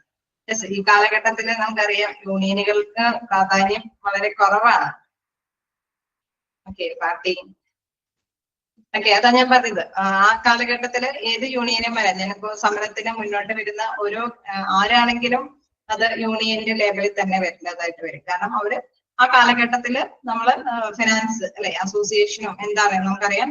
ആ കാലഘട്ടത്തില് കൂലിയും ഒരുപാട് സമയം ജോലി ചെയ്യിപ്പിക്കുമ്പോഴൊക്കെ അവര് ജോലി ചെയ്യല്ലേ, അടിമകളെ പോലെ ജോലി ചെയ്തുകൊണ്ടിരുന്ന പഴയ കാലഘട്ടത്തിന്റെ കൺസെപ്റ്റ് ആണ് അല്ലെ. അപ്പൊ അവർക്ക് കുറെ ആക്ടുകളും കാര്യങ്ങളും ഒന്നും ഇല്ല. അവർക്ക് കൂലി നേടിയെടുക്കാനായിട്ടും സമയത്തിനനുസരിച്ചിട്ടുള്ള വേതനം കൈപ്പറ്റാനായിട്ടൊന്നും. അപ്പൊ അതുകൊണ്ട് തന്നെ അവര് എന്തെങ്കിലും സമരങ്ങൾ ആരെങ്കിലൊക്കെ മുന്നോട്ട് വരുന്ന യൂണിയനോടൊപ്പം തന്നെ പ്രവർത്തിച്ചിട്ടൊക്കെയാണ് അവര് കാര്യങ്ങളൊക്കെ നേടിയെടുക്കുന്നത്. അപ്പൊ തീർച്ചയായിട്ടും ഇവരുടെ ഇടനിലക്കാരനായിട്ട് പ്രവർത്തിക്കുന്ന ഒരു വ്യക്തിത്വമാണ് പേഴ്സണൽ മാനേജർ ഉണ്ടായിരുന്നത്. മാനേജ്മെന്റിനും ഈ യൂണിയനും അല്ലെങ്കിൽ തൊഴിലാളികൾക്കിടയിൽ പ്രവർത്തിക്കുന്ന ഈ ഒരു സമര പ്രവർത്തകർക്ക് ഇടയിൽ പ്രവർത്തിക്കുന്ന ഒരു വ്യക്തിത്വം. ക്ലിയർ ആയില്ലേ? ഇവിടെ നമുക്കറിയാം എംപ്ലോയറും എംപ്ലോയിയുമാണ് അല്ലെ. അവിടെ യൂണിയനേക്കാളൊക്കെ പ്രാധാന്യം നമുക്കറിയാം. അവിടെ നന്നായിട്ട് എംപ്ലോയിനെ തൃപ്തിപ്പെടുത്തി കൊടുത്തില്ല എങ്കിൽ തീർച്ചയായിട്ടും അവർ മാക്സിമം എഫോർട്ടോട് കൂടിയിട്ട് വർക്ക് ഒന്നും ചെയ്യില്ല, റിസൾട്ട് നേടിയെടുക്കാനായിട്ട് സാധിക്കില്ല. അത് മാത്രമല്ല ആക്ടും ലോ ഉണ്ട് അല്ലെ, നിയമങ്ങളൊക്കെ ഉണ്ട്. അതൊക്കെ കൃത്യമായിട്ട് തന്നെ മനസ്സിലാക്കി മാനേജറിന് കൊടുക്കണം. ഇന്ന ഇത്രയും തൊഴിലാളികളിലൂടെ വർക്ക് ചെയ്യുന്നുണ്ടെങ്കിൽ നിയമത്തിന് കീഴിൽ ഇത്തരം ആനുകൂല്യങ്ങൾ അവർക്ക് കൈപ്പറ്റേണ്ടതുണ്ട്, കൊടുക്കേണ്ടതുണ്ട്. അങ്ങനെയൊക്കെയുള്ള കാര്യങ്ങൾ കൃത്യമായിട്ട് തന്നെ അറിയിക്കേണ്ടതുണ്ട് അല്ലെ. അപ്പൊ അത്തരത്തില് എംപ്ലോയറും എംപ്ലോയിയും തമ്മിലുള്ള ഒരു ബന്ധമാണ് ഹ്യൂമൻ റിസോഴ്സ് മാനേജറിന് ഉള്ളത്. ഫസ്റ്റ് പോയിന്റിലേക്ക് നോക്കാം. Management of A machine operator. എന്താണ് മാനേജ്മെന്റ് ഓഫ് മെഷീൻ ഓപ്പറേറ്റേഴ്സ് എന്ന് പറയുന്നത്? അതായത് അവര് അവിടെ മാനേജ്മെന്റ് എന്ന് പറഞ്ഞാൽ നമുക്കറിയാം ഇന്ന സമയത്ത് വരുന്നു, അവർ ഡ്യൂട്ടി ചെയ്യുന്നു. ഒരു മേൽനോട്ടക്കാരൻ നിന്നുള്ളൊരു ഡ്യൂട്ടിയാണ് പേഴ്സണൽ മാനേജറിന് ഉണ്ടായിരുന്നത്. അല്ലാതെ തീരുമാനങ്ങൾ എടുക്കുന്നതും അല്ലെങ്കിൽ യൂണിയന്റെ കാര്യങ്ങൾ എന്താണെന്നൊക്കെ ഉള്ളത് കേട്ട് ആ മാനേജറിനെ അറിയിക്കുക എന്നുള്ള ഒരു ഇടനിലക്കാരന്റെ ഡ്യൂട്ടിയാണ് അവിടെ പേഴ്സണൽ മാനേജറിന് ഉണ്ടായിരിക്കുന്നത്. അതേസമയം നമുക്കറിയാം HR മാനേജറിന് എന്തുണ്ടാ ഇപ്പോഴത്തെ കാലഘട്ടത്തിൽ എന്തായിരിക്കും? അവിടെ ഒരു ഡിസിഷൻ മേക്കറാണ് അല്ലെ. ഒരു തീരുമാനം എടുക്കേണ്ട ഒരു മെയിൻ ഉത്തരവാദിത്വം ആർക്കുണ്ട്? Human resource മാനേജറിനുണ്ട്. തീർച്ചയായിട്ടും മാനേജ്മെന്റിനെ അവിടെയുള്ള എംപ്ലോയീസിന്റെ കുറെ കാര്യങ്ങളൊക്കെ പറഞ്ഞ് മനസ്സിലാക്കി കൊടുത്ത് അവിടെ നല്ല നല്ല തീരുമാനങ്ങൾ അല്ലെ. ചില അവർക്ക് വേണമെങ്കിൽ ട്രെയിനിങ് കൊടുക്കേണ്ടതുണ്ട്, ചില പ്രോഗ്രാംസുകൾ കണ്ടക്ട് ചെയ്ത് കൊടുക്കേണ്ടതുണ്ടാവും, ചില മോട്ടിവേഷൻ ഒക്കെ ഉൾപ്പെടുത്തിക്കൊണ്ട് ചില പാരിതോഷികങ്ങൾ കൊടുക്കേണ്ടതുണ്ടാവും. അങ്ങനെ പല പല തീരുമാനങ്ങളൊക്കെ എടുക്കാനുള്ള ഉത്തരവാദിത്തമാണ് ഹ്യൂമൻ റിസോഴ്സ് മാനേജ്മെന്റിന് വരുന്നത്. അതുകൊണ്ട് തന്നെയാണ് ഈ കാലഘട്ടത്തിൽ അതൊരു ഡിപ്പാർട്ട്മെന്റ് ആയിട്ട് തന്നെ വർക്ക് ചെയ്യുന്നത്. ക്ലിയർ ആയോ?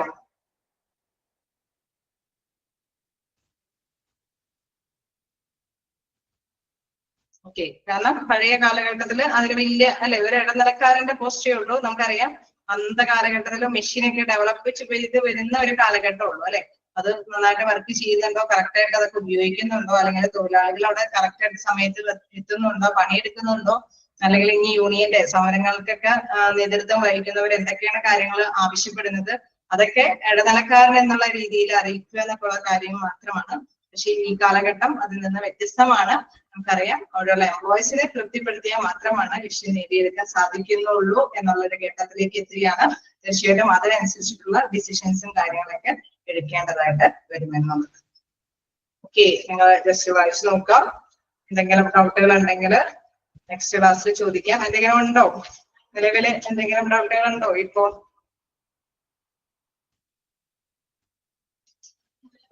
ഇല്ല. എന്തെങ്കിലും ഫാസ്റ്റ് ആയിട്ട് പോകുന്നതായിട്ട് തോന്നുന്നുണ്ടോ?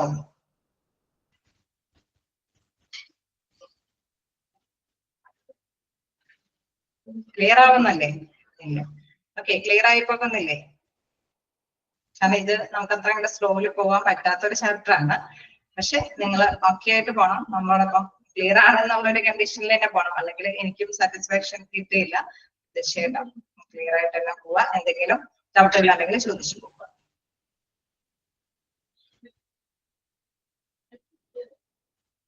ഓക്കെ, ക്ലിയർ ആണ്. ഓക്കെ, ഇത്തിരി സ്പീഡ് ഉണ്ടെന്ന് എല്ലാം പറയുന്നുണ്ട്. നമുക്ക് സ്ലോ ആയിട്ട് പോകാം. കാരണം മറ്റ് ക്ലാസ് പോലെ നമുക്ക് ഒരു പേജ് ഒക്കെ എടുത്ത് നീങ്ങിയാൽ എത്രയോ ആഴ്ചകൾക്ക് ശേഷമാണ് നമുക്ക് പോകാനായിട്ട് സാധിക്കുള്ളൂ. ഞാൻ ഒരു പേജും ഒരു 1.5 പേജ് എടുത്തിട്ടുള്ളൂ. കണ്ടാലറിയാം അതിന്റെ ലെങ്ത് എത്രത്തോളം ഉണ്ടെന്ന്. മാക്സിമം 1-2 പേജിലേക്കെങ്കിലും എത്തിച്ചു പോകാം. കൂടുതൽ എടുക്കാനായിട്ട് ഞാൻ ഉദ്ദേശിക്കുന്നില്ല. മാക്സിമം 1-2 പേജൊക്കെ എടുക്കുമ്പോൾ നോക്കാം. എന്തെങ്കിലും ഡൗട്ട് ഉണ്ടെങ്കിൽ ക്ലിയർ ചെയ്യും.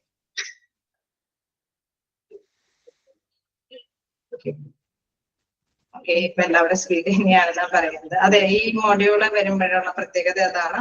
ഇത്ര സ്പീഡിൽ പോയാലേ നമുക്ക് ചാപ്റ്റേഴ്സ് കവർ ചെയ്യാനായിട്ട് സാധിക്കും.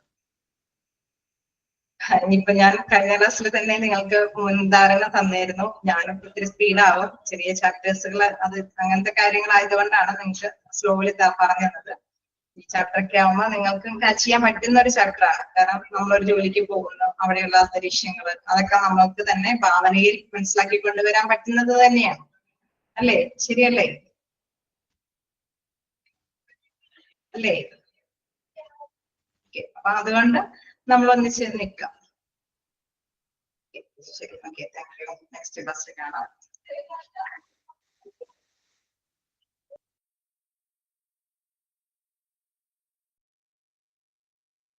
Thank you, ma'am.